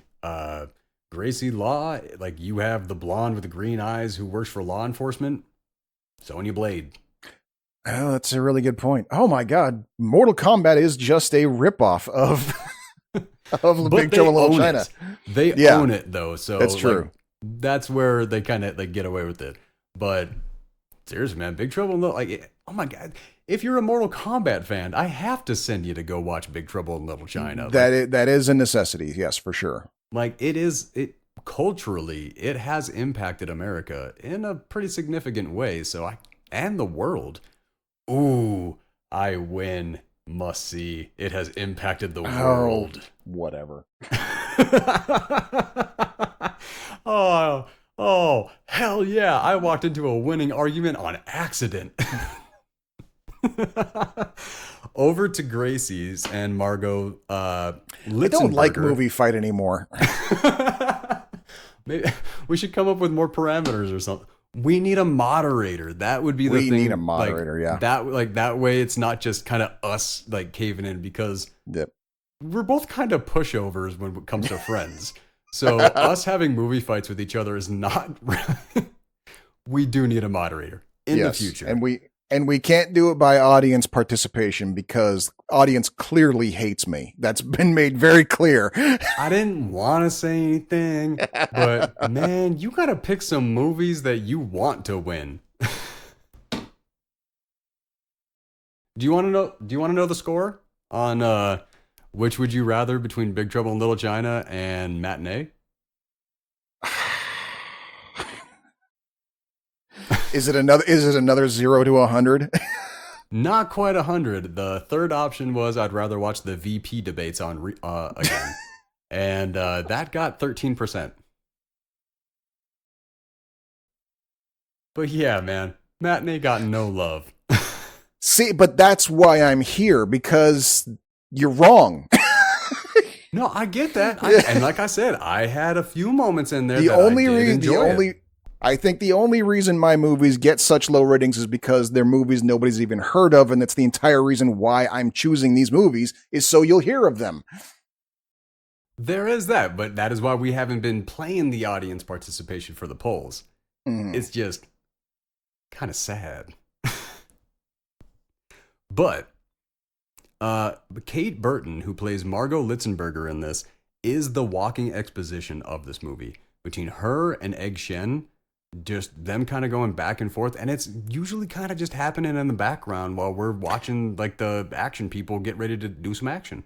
Yeah, she was also good. It was interesting how that like she's a reporter, but she's not like a big time reporter. She's like a community newspaper, low grade reporter. She's very nervous about doing this. She doesn't seem to be very good at this job, but she does what needs to be done as far as like being that kind of character, another foil with which to tell the story through, and kind of not quite chewing the scenery the way Kim Cattrall is, but no, it looked like she was trying to be like give the same performance as Kim Cattrall, just like couldn't. But every time commit as far. Right, yeah. Every time Kim Cattrall delivered a line, she just went, "Oh, never mind."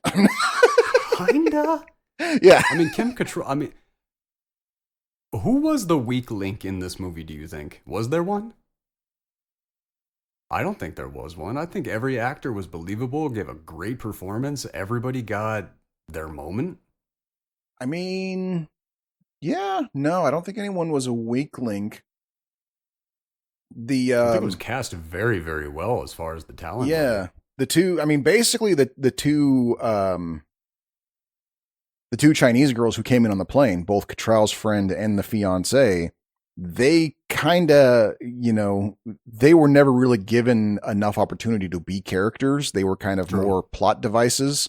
Mm-hmm. But I don't think either of them really like fell short in what was expected of them. When they did have lines, they did fine. And that is true. So yeah, I wouldn't call them weak links as much as they were, a little underused maybe. I'll concede to that. I love this delivery from Gracie. I go with you, but I know there's a problem with your face. Like he says it like in a heroic way, and she's just like, well, yeah, but you don't have to, like, not like that's not how you say that.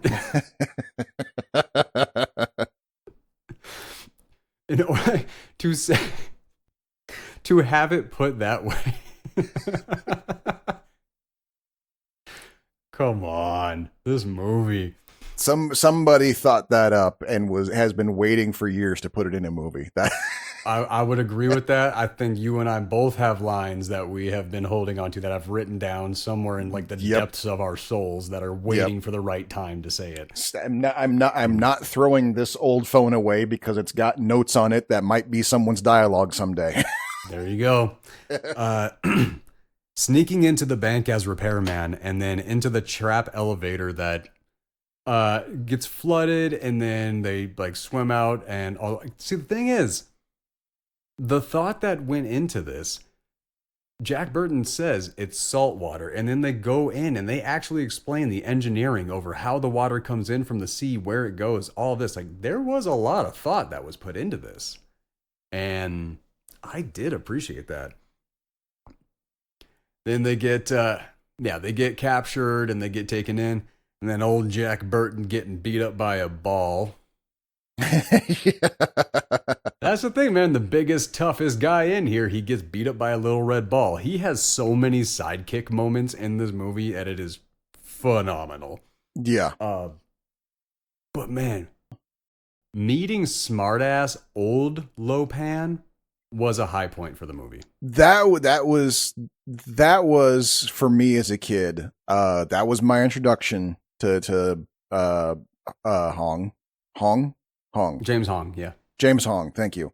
That was my introduction as a kid to James Hong. That was the first thing I ever saw him in, and I never forgot him. Like that was the premier character for him, and that's who he was forever and ever. Anytime he showed up in any other movie, I'm like, it's the guy from Big Trouble in Little China. Like every time for decades afterwards. Just walked on and crushed it. Yeah. I mean, loved it.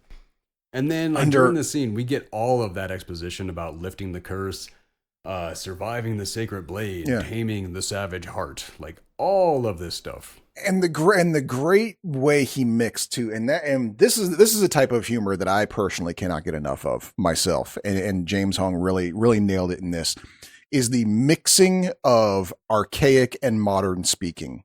The way he would say things like, and we shall, and and I shall be rid of this blasted curse after this and that, after 1,000 years, and then he sees on the video, he sees the people, their friends showing up, and he goes like, now this is the kind of shit I can't stand. Like, oh yeah, where he's like, and this pisses me off to no end. And then, right, exactly, yes, like that, like shit like that, like those were like the, and you get a smattering of those over time when you get like the ancient immortal warriors in modern day, and they'll say, I think there were a couple. The Shadow was not the greatest movie, but some of the best lines in that movie were those moments when he's like, "I will bathe the world in blood. By the way, where did you get that tie?"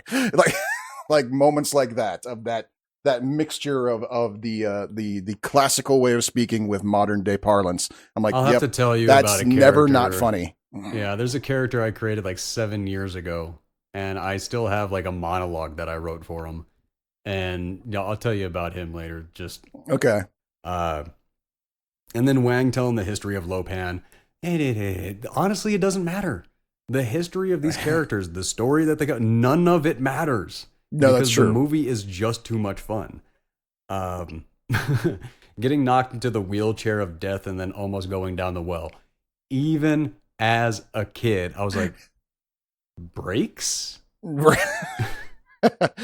Jump to the side out of the chair. Yeah. Like, no, you're not strapped over. You're not strapped into the chair anymore. Just get out. Yeah, no, like that was kind of a moment. But then they gotta put in this like superhero moment of him like from sheer strength stopping himself from falling backwards, and then even once he does through sheer strength manage to right himself and move the chair forward to get out of danger, he quickly stands up to get out of the chair safely, and the chair immediately flies backwards and goes down the well. You gotta have it. One of the kind of scene that is like, it seems really easy to write, but it actually, like, deciding when to use it is tough. They come up with all of those guns, and Kurt Russell's like, "Hey, can we trade?" And then they all just start trading the guns. So you got the pistol, the shotgun, and the Uzi, yeah. Or I think it was an Uzi. It was just some sort of semi-automatic, yeah. Yeah, some sort of, yeah. It was a full auto. Okay. I just can't remember what that kind of gun is called. It's not an Uzi, but it's whatever. Doesn't matter. But yeah, they go through and basically badass guy, or least badass guy gets the most badass gun, and it just follows that pattern down, and outstanding. Lopan transforms and then full on perving on Miao Ying. Yeah. Like, he's like, and I would be able to touch you. And then, like, he puts his hand over where her boob, like, where her boob is. He's like, I'll be able to touch you. And then, like, goes for a boob grab. I'm like, he's trying to grope her, but his hands are passing through her. And this movie does not hide who David Lopan is. No, not at all. Yeah. No, he a bad guy. This is the first sidekick moment when, like, they go to fight the guys and he doesn't know how to take the safety off of the gun. Mm-hmm. And then you get Wang just kicking all the ass. Yep. Yeah, and then he comes out and he's like, oh, everybody's on the ground. Because he's the sidekick. Exactly, yes. And then Wang and Eddie fighting as old Jack Burton springs the prisoners. That is a scene that I actually really like. Every time I see the movie, it always catches me off guard how much I'm impressed by that scene. When they're going over the bridge and Kurt Russell is going along the side of the bridge on that, how easily he is doing that. And he is doing that. Like, Okay. I've always been like expressed because they always, like in movies, they always do something that it's like, oh, come on. If they just look over there, they're obviously going to see it. This one, they didn't. He was actually hidden. They actually did it. And I thought that was a good job. Yeah. Yep. The escape through the water is still one of the funniest. It's not exactly a movie mess up. It's just that knife is so wildly fake looking. that is the most fake looking knife in all of Hollywood history. Yeah. It's rough.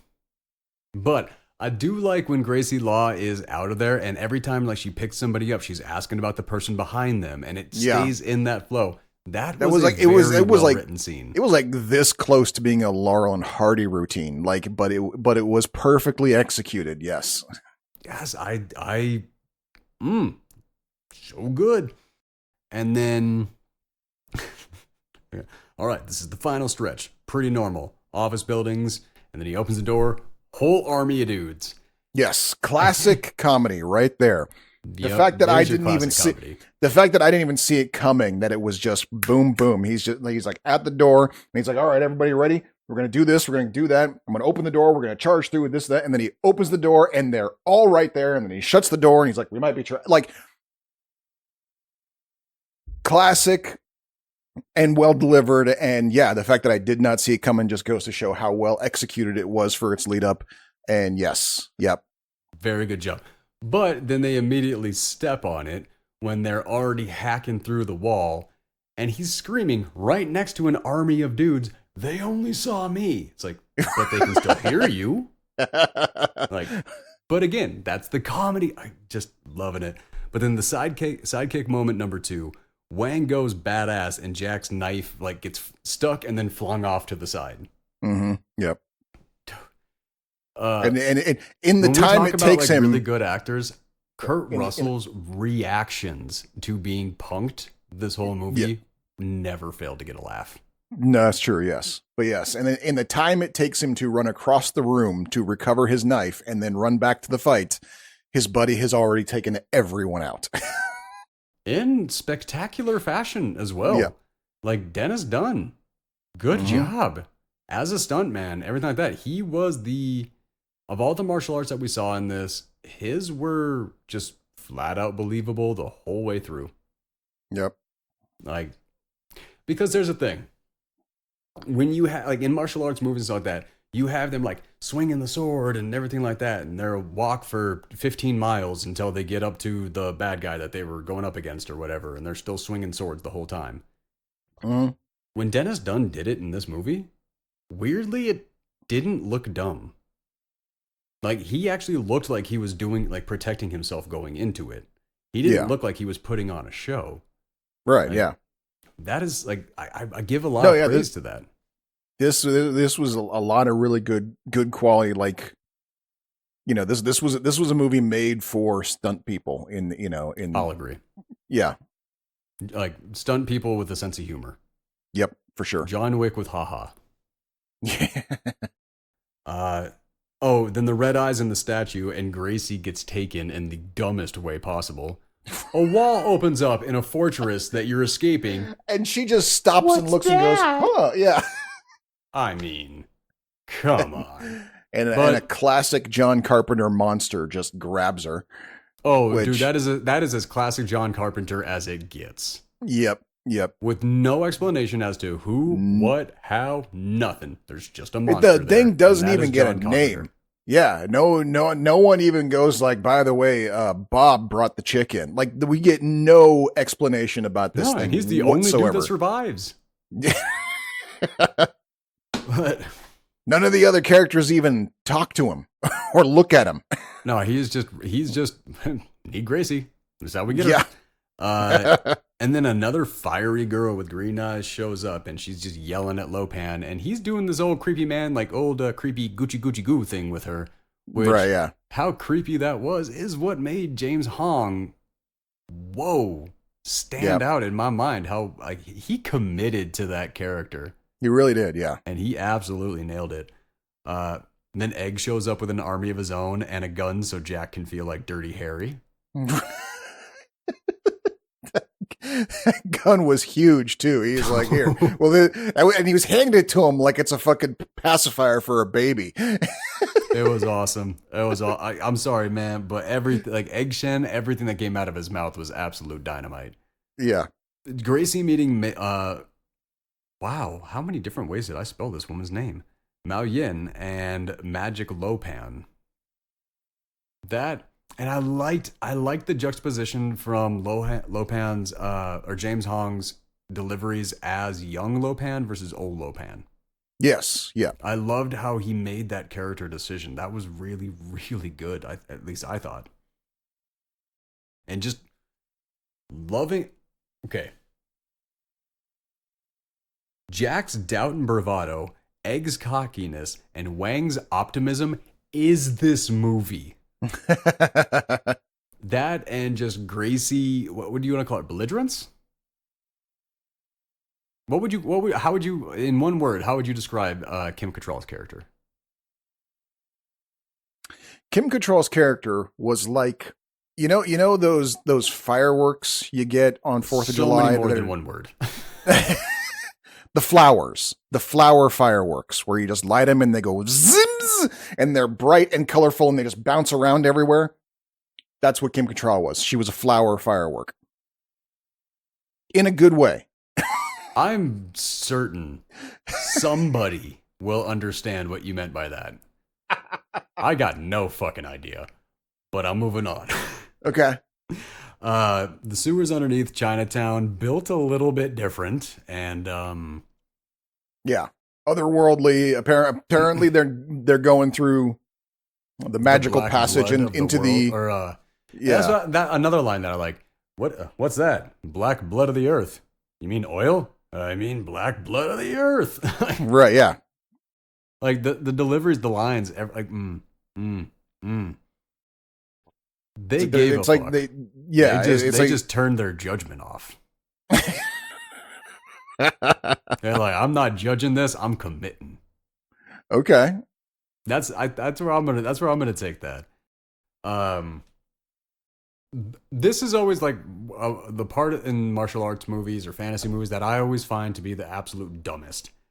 Okay. The three storms doing their ceremony and both that ceremony. Right, yeah. The swinging the swords around for no apparent reason kind of thing. Yeah, yes. Seriously, honestly, if we're going to be doing this, honestly, just tell me that it's happening and then let me go watch some other story happening. Yep. That is always a waste of time in a movie, a TV show. You are just literally cutting into your runtime. Yep. That is... which they somehow excuse by we find out after we sit here and watch 10 minutes of them flailing about for no reason. Then we go, oh, this was the ceremony where he finds out if they survive the flaming dagger and, and tame the heart. And it's like, and it consisted of them, this grand ceremony to decide which of them would be worthy sacrifice.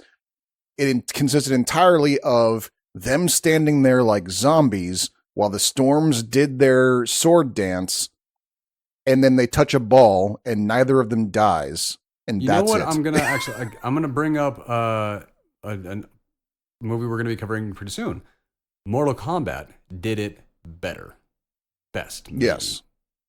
There was the dinner with Goro and all of this stuff that was happening. And yeah, like there was that one time where you had that like mega ripped guy that I'm going to say when I was a kid, I was hoping I was going to grow up to look like. He was doing his whole thing. The whole time Sub-Zero is like gearing up. He's doing like story is happening while that bullshit is happening. Right. That's how you do it. And also that bullshit lasted like a minute 30 tops. That was part of it. as opposed to but then also like what felt like an eternity in this one. After that, where like Kano and Goro were talking, and Liu Kang, Johnny Cage, and Sonya Blade are all off in the back, and there's still story happening while this is happening. If you're going to include that crap into your show, right, let other things happen at the same time, or make the thing we're watching so beautiful that we don't mind watching it. That's like, if you're gonna pay for a stunt choreographer, then get a kata choreographer too, so we're not just watching a guy swing blindly for 5 minutes for no reason. Right. That is a very personal, nitpicky thing. All that, but no, I'm right there with you on that one. Yeah. Both women survived the burning blade. They tamed the savage heart, and then Lopan, I will marry both women. Yeah, like greedy shit. Yep.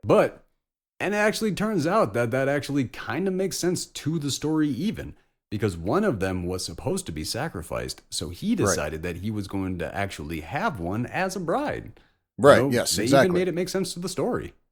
No. Yep. So I did appreciate that. So it works. Yes. Sacrifice one and satisfy my carnal desires with the other. Exactly. Yep. Use that voice somewhere. I don't know why, of all the lines in that movie, that's the one I can rattle off verbatim. Jesus Christ. Where am I at here? Oh, okay. So the others are in the sewer, and we come across that random ass Beetlejuice monster. Just another thing that John Carpenter probably had in his garage. That was the fucking Beholder from D&D. I knew that then as a kid. I stand by it now. That's what that was. I don't know what that means. If you look up D&D monsters, there's one called the Beholder. You don't have anything to look up on? Aren't you sitting in front of a computer? I am, but the microphone is also right next to the keyboard with my current setup, and that would just be clacking right into the microphone, and I don't feel like being a dick. But I will check that up. I will check that out later, though. Okay. Another phenomenal delivery from Egg Shen in this. Now for some more bad news. Ready? I can't not laugh. Even if I tried not to laugh on that, it would break me. Yeah, like I said, gives no fucks. That was the saving grace of this movie. Nobody gave any fucks. Yeah. The good thought so run. What do? And then Egg Shen's like, good, thought so. What's in the bottle? Drink. Thought so. Good, thought so. Do we drink it? Yep. Good, thought so. And he just kept saying that. And that was where I was saying, like, the exposition was delivered in a comical way, which is just dynamite. This movie has so many examples on how to deliver exposition in a non-assuming way. And oh God, I love it. What if that scene happened because the guy who played Egg couldn't remember his lines for that scene, and so Kurt Russell was just like, fuck it. That would be the best. That top tier improv. Yeah. Top tier. I mean, we know Kurt Russell can bring it. He was one of the directors of Tombstone. Right, yeah. Actually, he was the main director. I'm not saying there's anything wrong with it. Like, that would almost make it better for me. Like, it was already a good scene. If that was where it came from, I'd be like, awesome. Honestly, imagining that a little bit does kind of up it a bit in my mind too. I'm not gonna lie. Thinking of that being an outtake that made it into the movie. Yeah. That would be because I find that a much easier reality to accept than that someone actually wrote it. That's the thing. As a writer, I'm like, I cannot imagine me allowing myself to get away with that as a writer. As much all the things I've been writing recently, I don't think I could have stumbled my way into something like that. Right, yeah. Honestly, I mean, being real. The exchange with the Lopan and the floaty eye guy.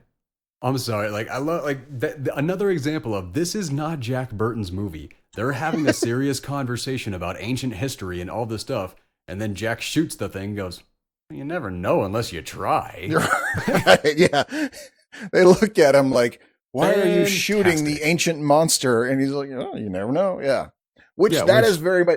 That's a Jack O'Neill thing is what that was. So it's like fast forward 10 years, Kurt Russell's playing Jack O'Neill in Stargate.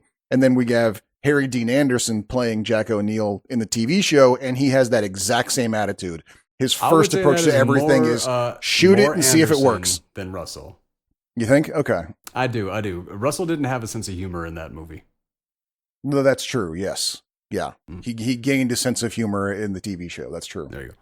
But yeah, that's to one. Jack O'Neill is very much shoot first, and if that doesn't work, then ask questions. There you go. Then we get to the neon lit wedding, which, man, even as a kid, I thought the fact that they used neon around that thing was one of the cheesiest, cheekiest, campiest, dumbest things ever. Yeah. Right. Yeah. And like I said before, that was literally like, let's build the set out of whatever we have laying around. And to their credit, it worked. It kind of worked. It did look pretty dope, but it was clearly thrown together. The goal in mind was to be campy. Right. Okay. I'm sure of it. They did too good of a job. It was too specifically campy to not be deliberate. I mean, just think about this one scene right here. The elevator ride of optimism. They're all heading down to this epic battle, and they're like, I know. I'm feeling really good. I feel good. They just drank the magic potion, and now they're on their way down, and they're like, I'm feeling pretty good. Yeah. And the best part is that how we're getting the sign that this isn't just like a magic potion that gives them powers. It's a magic potion that's kind of getting them high too, because they're getting really optimistic. They're getting really chummy. And we see them start like an elevator ride of Molly. Yeah. Right. And they're and you see them like slap, patting each other on the back, and then the hand stays there and becomes a little bit of a shoulder massage a little bit, and then Jack Burton even kind of realizes it, and he goes, and his last line before the elevator doors open are, it's getting kind of hot in here. Then they arrive and they just watch him get married because Egg tells them he has to finish so he can be mortal. And I'm like, right, yeah. And then that little eye monster that was sitting there survived a couple bullet shots, but then gets iced by a sword to the brain. Right, exactly, yeah. It's like, okay, if he was gonna die from a sword, he could have died from a bullet. Yeah, but that's classic John Carpenter. So true. Sidekick moment number 3 for old Jack Burton. Oh, yeah. Probably the single most classic one in all of movie history. Let's be honest. Sure. Yeah. Knocking yourself out with debris at the start of the fight from ha. Yeah. No. Shooting wee-ha, shooting in the air, and the roof debris knocks you cold. That has been, and I will give you that one. That bit has been recreated ad nauseum for the last 40 years for good reason. It works. It works, and it's funny. But then, okay, so the big battle of just unnecessary moves. And that is what in different words, that is what I have always called that fight. This scene was preemptively making fun of Crouching Tiger, Hidden Dragon. Oh. I thought you were going to say Mortal Kombat, because there's that scene where Lo Pan has his finger, he's got his pinkies, and they're literally playing Mortal Kombat in the sky, and Lo Pan has his nails. I wasn't even thinking it. No, I was thinking about the sword fight between Wang our main Lightning and Lightning, where they're constantly they're constantly leaping in the air and crossing swords in the air and then landing on opposite sides of the room and just keep doing that over and over again. That's straight up classic Hong Kong cinema. And definitely. But what I was ripping into was turned the it to Mortal 11 Kombat stuff. Okay, because I didn't even. When we talk about this is the inspiration for Mortal Kombat, they're literally playing in this movie. They're literally playing Mortal Kombat.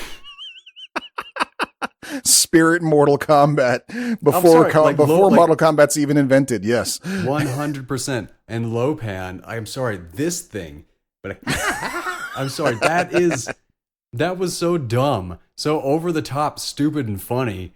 And the fact that James Hong committed so far into that, man, so many wins in that. It's so dumb, so campy, so stupid, so fun.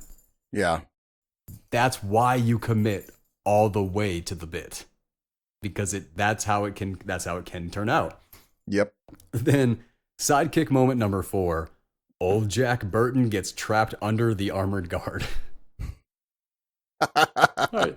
Dude, I remember that from when I first saw it as a kid. That whole bit with the boot knife and then getting stuck there holding the body up. I remember even as a kid sitting there going, "Come on, man, get your shit together."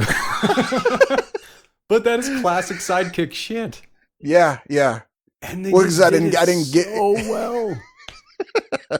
Oh man. Oh, and then okay, so Wang takes out Rain and then sprints after Lopan. And then, oh my God, why was there an escalator on that pulpit? Just why? Just why? And the because answer is why not?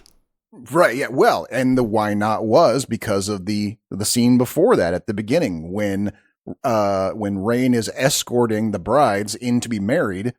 They wanted them floating down the stairway to it, so they needed an escalator for that effect. Amazing. Because you have to, like, I mean, you can just imagine that Lopan, goofy ass, rich bank owner, everything like that. Like, oh, I wish they could float towards me.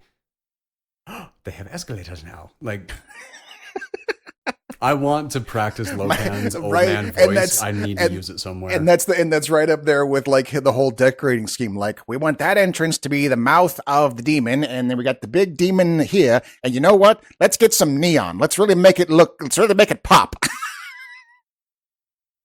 I know what you're going for, but you sound like Edna Mode from The Incredibles. Let's get some neon in here, darling. Really make it pop. I didn't see that shit coming at all, man. But you started, and all I was thinking was no capes. Oh, man. But then, okay, so Jack and Gracie in the elevator. And I love this line from Jack Burton. I can see things no one else can see. Yeah, Why and are he you looked dressed like that. Every line, every single thing that he says in this is too fucking funny. And then just like, oh my God, the amount of lipstick that they put on Kurt Russell for him to come out of that elevator. That was, and then give that tough guy speech. Again, why not? You know what old Jack Burton says? Who's Jack Burton? Me. Amazing. Oh, man. Okay, you know what is actually, well, you know what makes this even more amazing? Mm-hmm. Star-Lord. He played his dad, and that was one of the first lines that Star-Lord got in Guardians of the Galaxy. Oh, okay. Right. My brain just connected that. That makes sense. Yeah, that's pretty good. That is, man. That is such a deep cut. I didn't even. Yeah. I just now caught that, and I am a huge fan of movies and like the references they make. So like somewhere James Gunn is telling Chris, have you seen Big Trouble? Your character, Star-Lord, you're Jack Burton. That's who you are. And then when they get the call for the second movie, he's like, okay, who's going to play his dad? Clearly the original Jack Burton, obviously, so.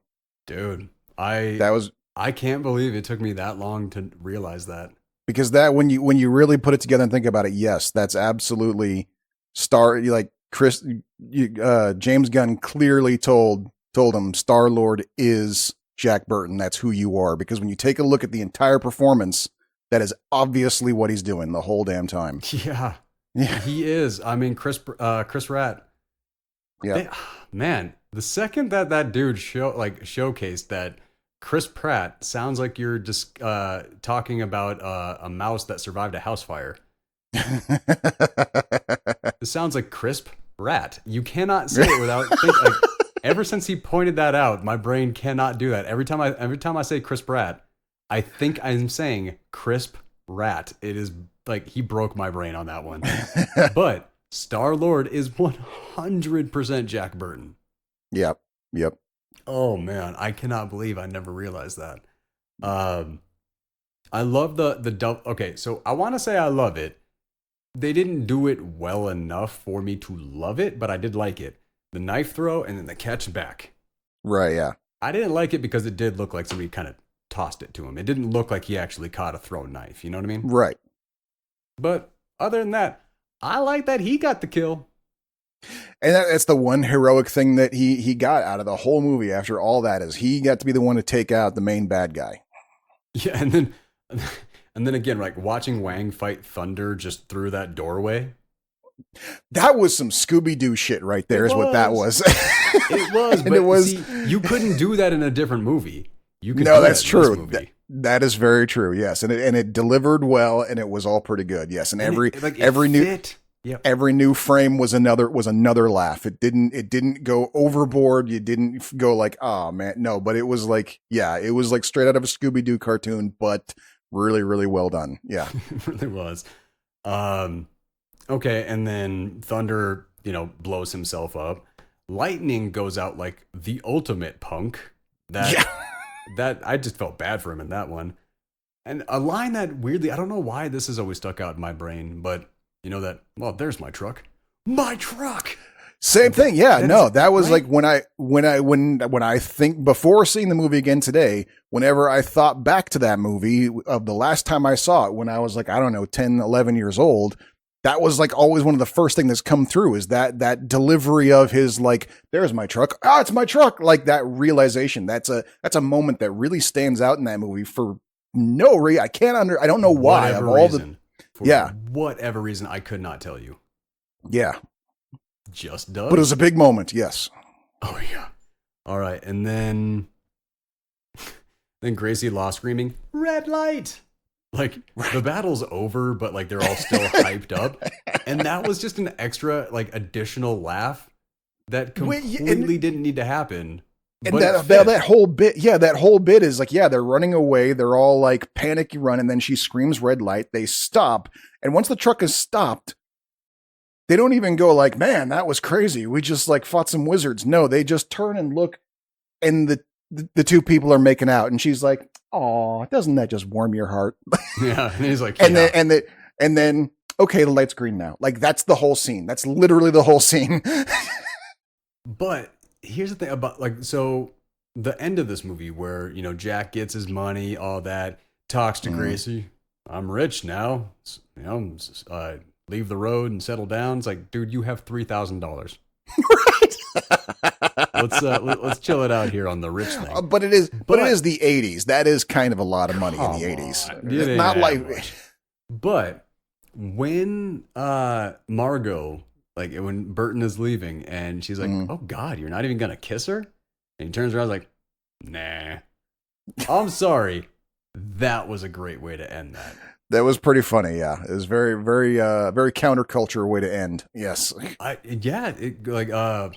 Expectation subversion, I think is what they call that. And yeah. Perfectly landed that. The movie ends with Jack Burton back on the road, just as we, doing his CB podcast, just as we saw him in the beginning, and we pan to the back of the truck, and the John Carpenter monster starts crawling out of the back of the truck, basically saying, Jack Burton will return in Big Trouble in Little China 2, which we didn't ever get. But that was what that was. That was the big cliffhanger ending that this wasn't over. And and I suppose it's kind of one of those things where I suppose I've been waiting for a short film to come out where Jack Burton and that monster become trucking buddies.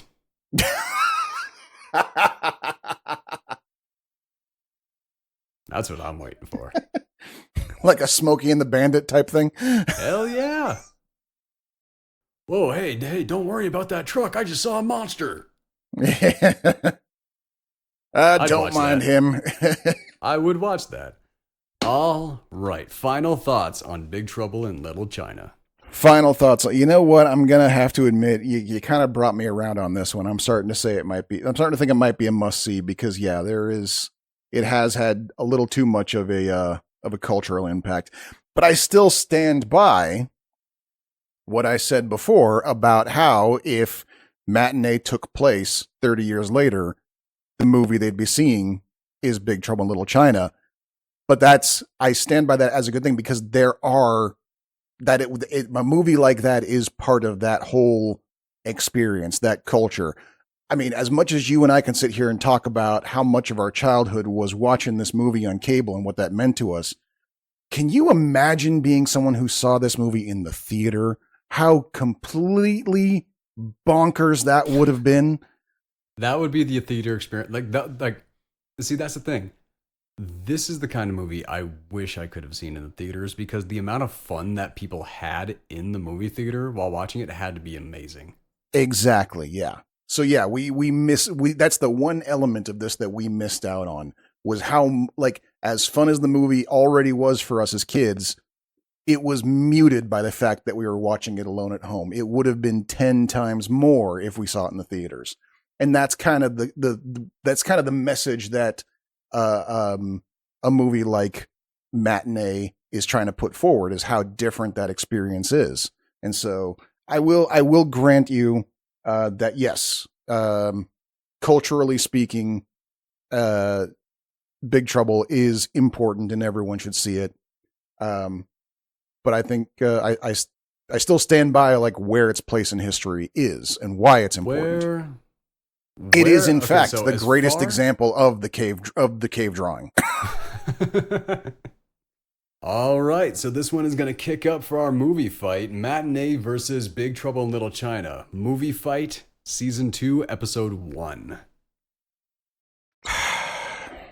First off, who did we care about the most? I'm still not entirely recovered from our last movie fight. Well, that's why we're doing it this way, because just the preliminary round. Yeah, was 23 fights. Yeah, no, that's why we're doing it like this. So between Matinee and Big Trouble in Little China, who do we care about more? I feel like that obviously goes to Matinee. Yep, I agree, 100%. Okay. And that was intentional.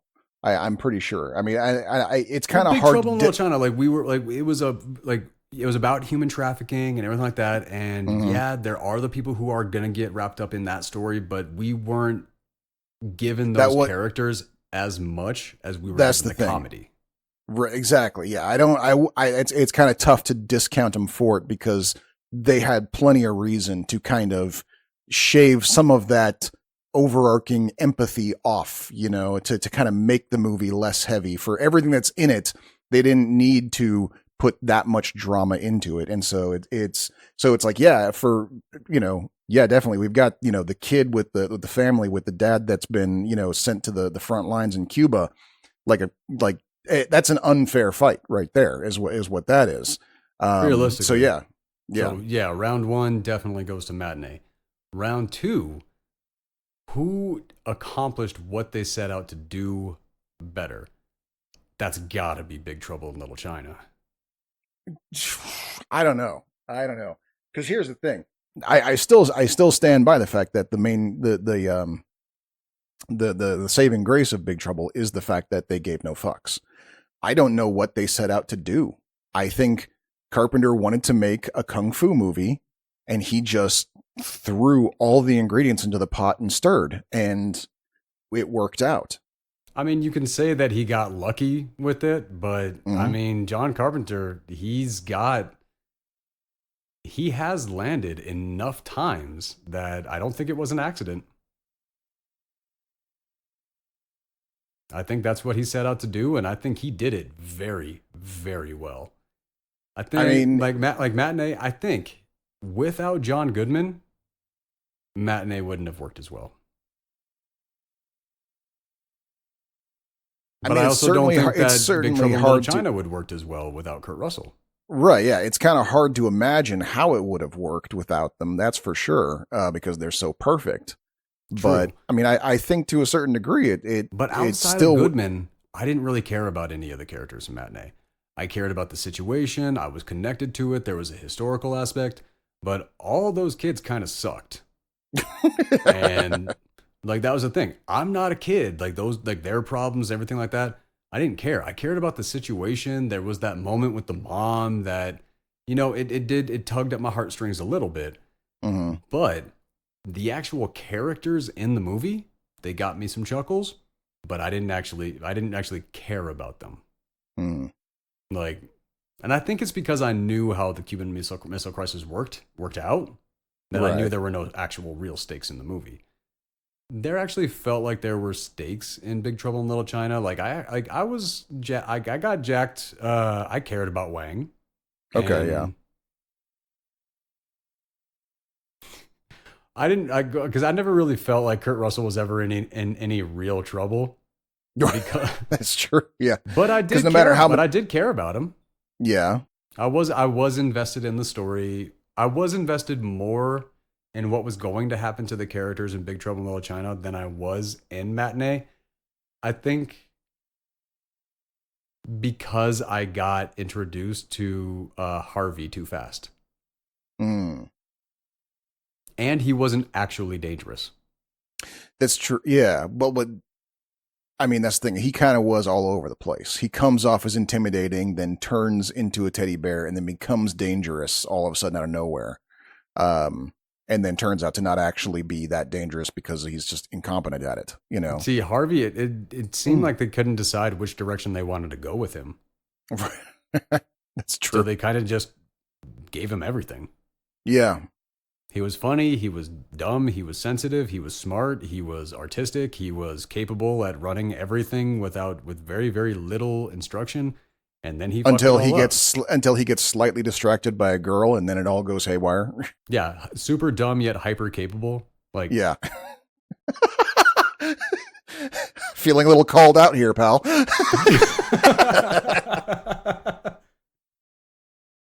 But like that's why I think for what they set out to do, because Big Trouble, and also the level of ambition that went with it. In order to pull off Big Trouble in Little China, it had to kind of be perfect. You kind of had to do everything right. Matinee, kind of a standard movie. You could have dropped a lot of balls along the way, and you wouldn't have even have noticed because you had John Goodman and Cathy Moriarty. Okay. I guess I could kind of see that, and I guess it does kind of fall back on the whole, like, while they both technically pulled off what they were trying to do, Big Trouble gets the win because they took way more risks in what they were trying to do. There was a whole lot more going on. From. Yeah. And I've used that argument before in others to say, like, well, I can't say anybody did anything wrong. That means the one that did more gets it. So Big Trouble Little China gets round 2. And the final round, which one would we actually classify as more of a must-see? We talked about it during the episode. Yeah. It's gotta be Big Trouble in Little China. It is the birthplace of a global phenomena. Mortal Kombat started with Big Trouble in Little China. Yeah, I mean, but that's a tough one though, because the main reason, that I would say that Matinee is a must-see is because it's an homage to the culture that allows something like Big Trouble to become the phenomenon that it became. I don't know if I agree. And set aside from that, this isn't the best example of a movie like Matinee. No, it's true, and you're not wrong that there are other better examples of the love of movies genre of movies. I think Super 8 is a fantastic example of love of filmmaking. That was a good one, yeah. That was Spielberg's, right? Yeah. Was it? I honestly can't remember. I don't know. Kind of a hitting myself on being a movie channel for not knowing who did that after I brought it up. Well, yeah, I mean, and like I said, Kevin Smith's got his out just this month. I haven't seen it yet. I want to, Oh, you haven't even seen that yet? No, I hadn't seen that one yet either, but I am looking forward to it. Yeah, the 4:30 movie looks good too. I mean, that's why, like, who did the Big Trouble in Little China genre like this in this style? Who did it better? I think they're the best. Yeah, probably. I mean, dude, we're talking about a movie that has spawned so many people trying to emulate it. They can't do it. Yeah. There's a reason why this one is. Okay, yeah. I guess I have to concede that one. I don't like it. I don't,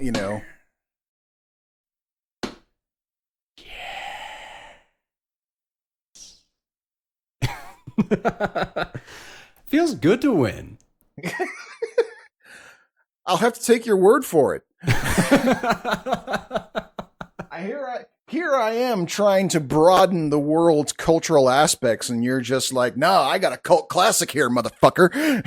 We spent almost an hour and a half talking about the movie. That's almost longer than the movie is. I think we showed it the respect you wanted to show it. All right. So let's set up for next week. What do you got for me for next week's episode?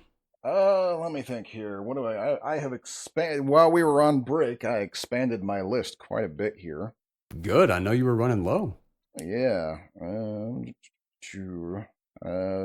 do that one. We just did Joe Dante, so I can't give you that one. I already have another Joe Dante movie on the list. Is it Gremlins? No. I don't think the world needs to talk about Gremlins anymore. That's covered. I would say so. Yeah. But it would be a fun episode to cover 1 and 2. Yeah, probably. Yeah. I mean, we were talking about doing some Halloween episodes. That's true. Okay, let me see here. What do I'm having trouble deciding. Why don't you tell me what you have in mind, and I'll counter it. Finder's Fee. Finder's Fee. Matthew Lillard and James Earl Jones. Okay, it's that one I was telling you about, the poker game where they bet their lottery tickets. Oh, okay. This is one of the, like, I'm coming in on this one with a lesser known that like I'm doing your role on this one pretty much. Okay, well, I don't think I've got any like mainstream counters for that then. Oh, okay. Oh, I know. Owning Mahoney. Sounds good. What's it about? It is based on a true story about a gambling addict who embezzled money to gamble with from the bank he worked for and collapsed the bank. Sounds good. Let's do it. As the titular county character Mahoney, it's Philip Seymour Hoffman. Oh, okay. Yep. Yeah, let's go. All right. Season 2, episode 1. Guys, we are back. We'll be back next Thursday, 7 p.m. Mountain Time. Until then, have a good one. Adios.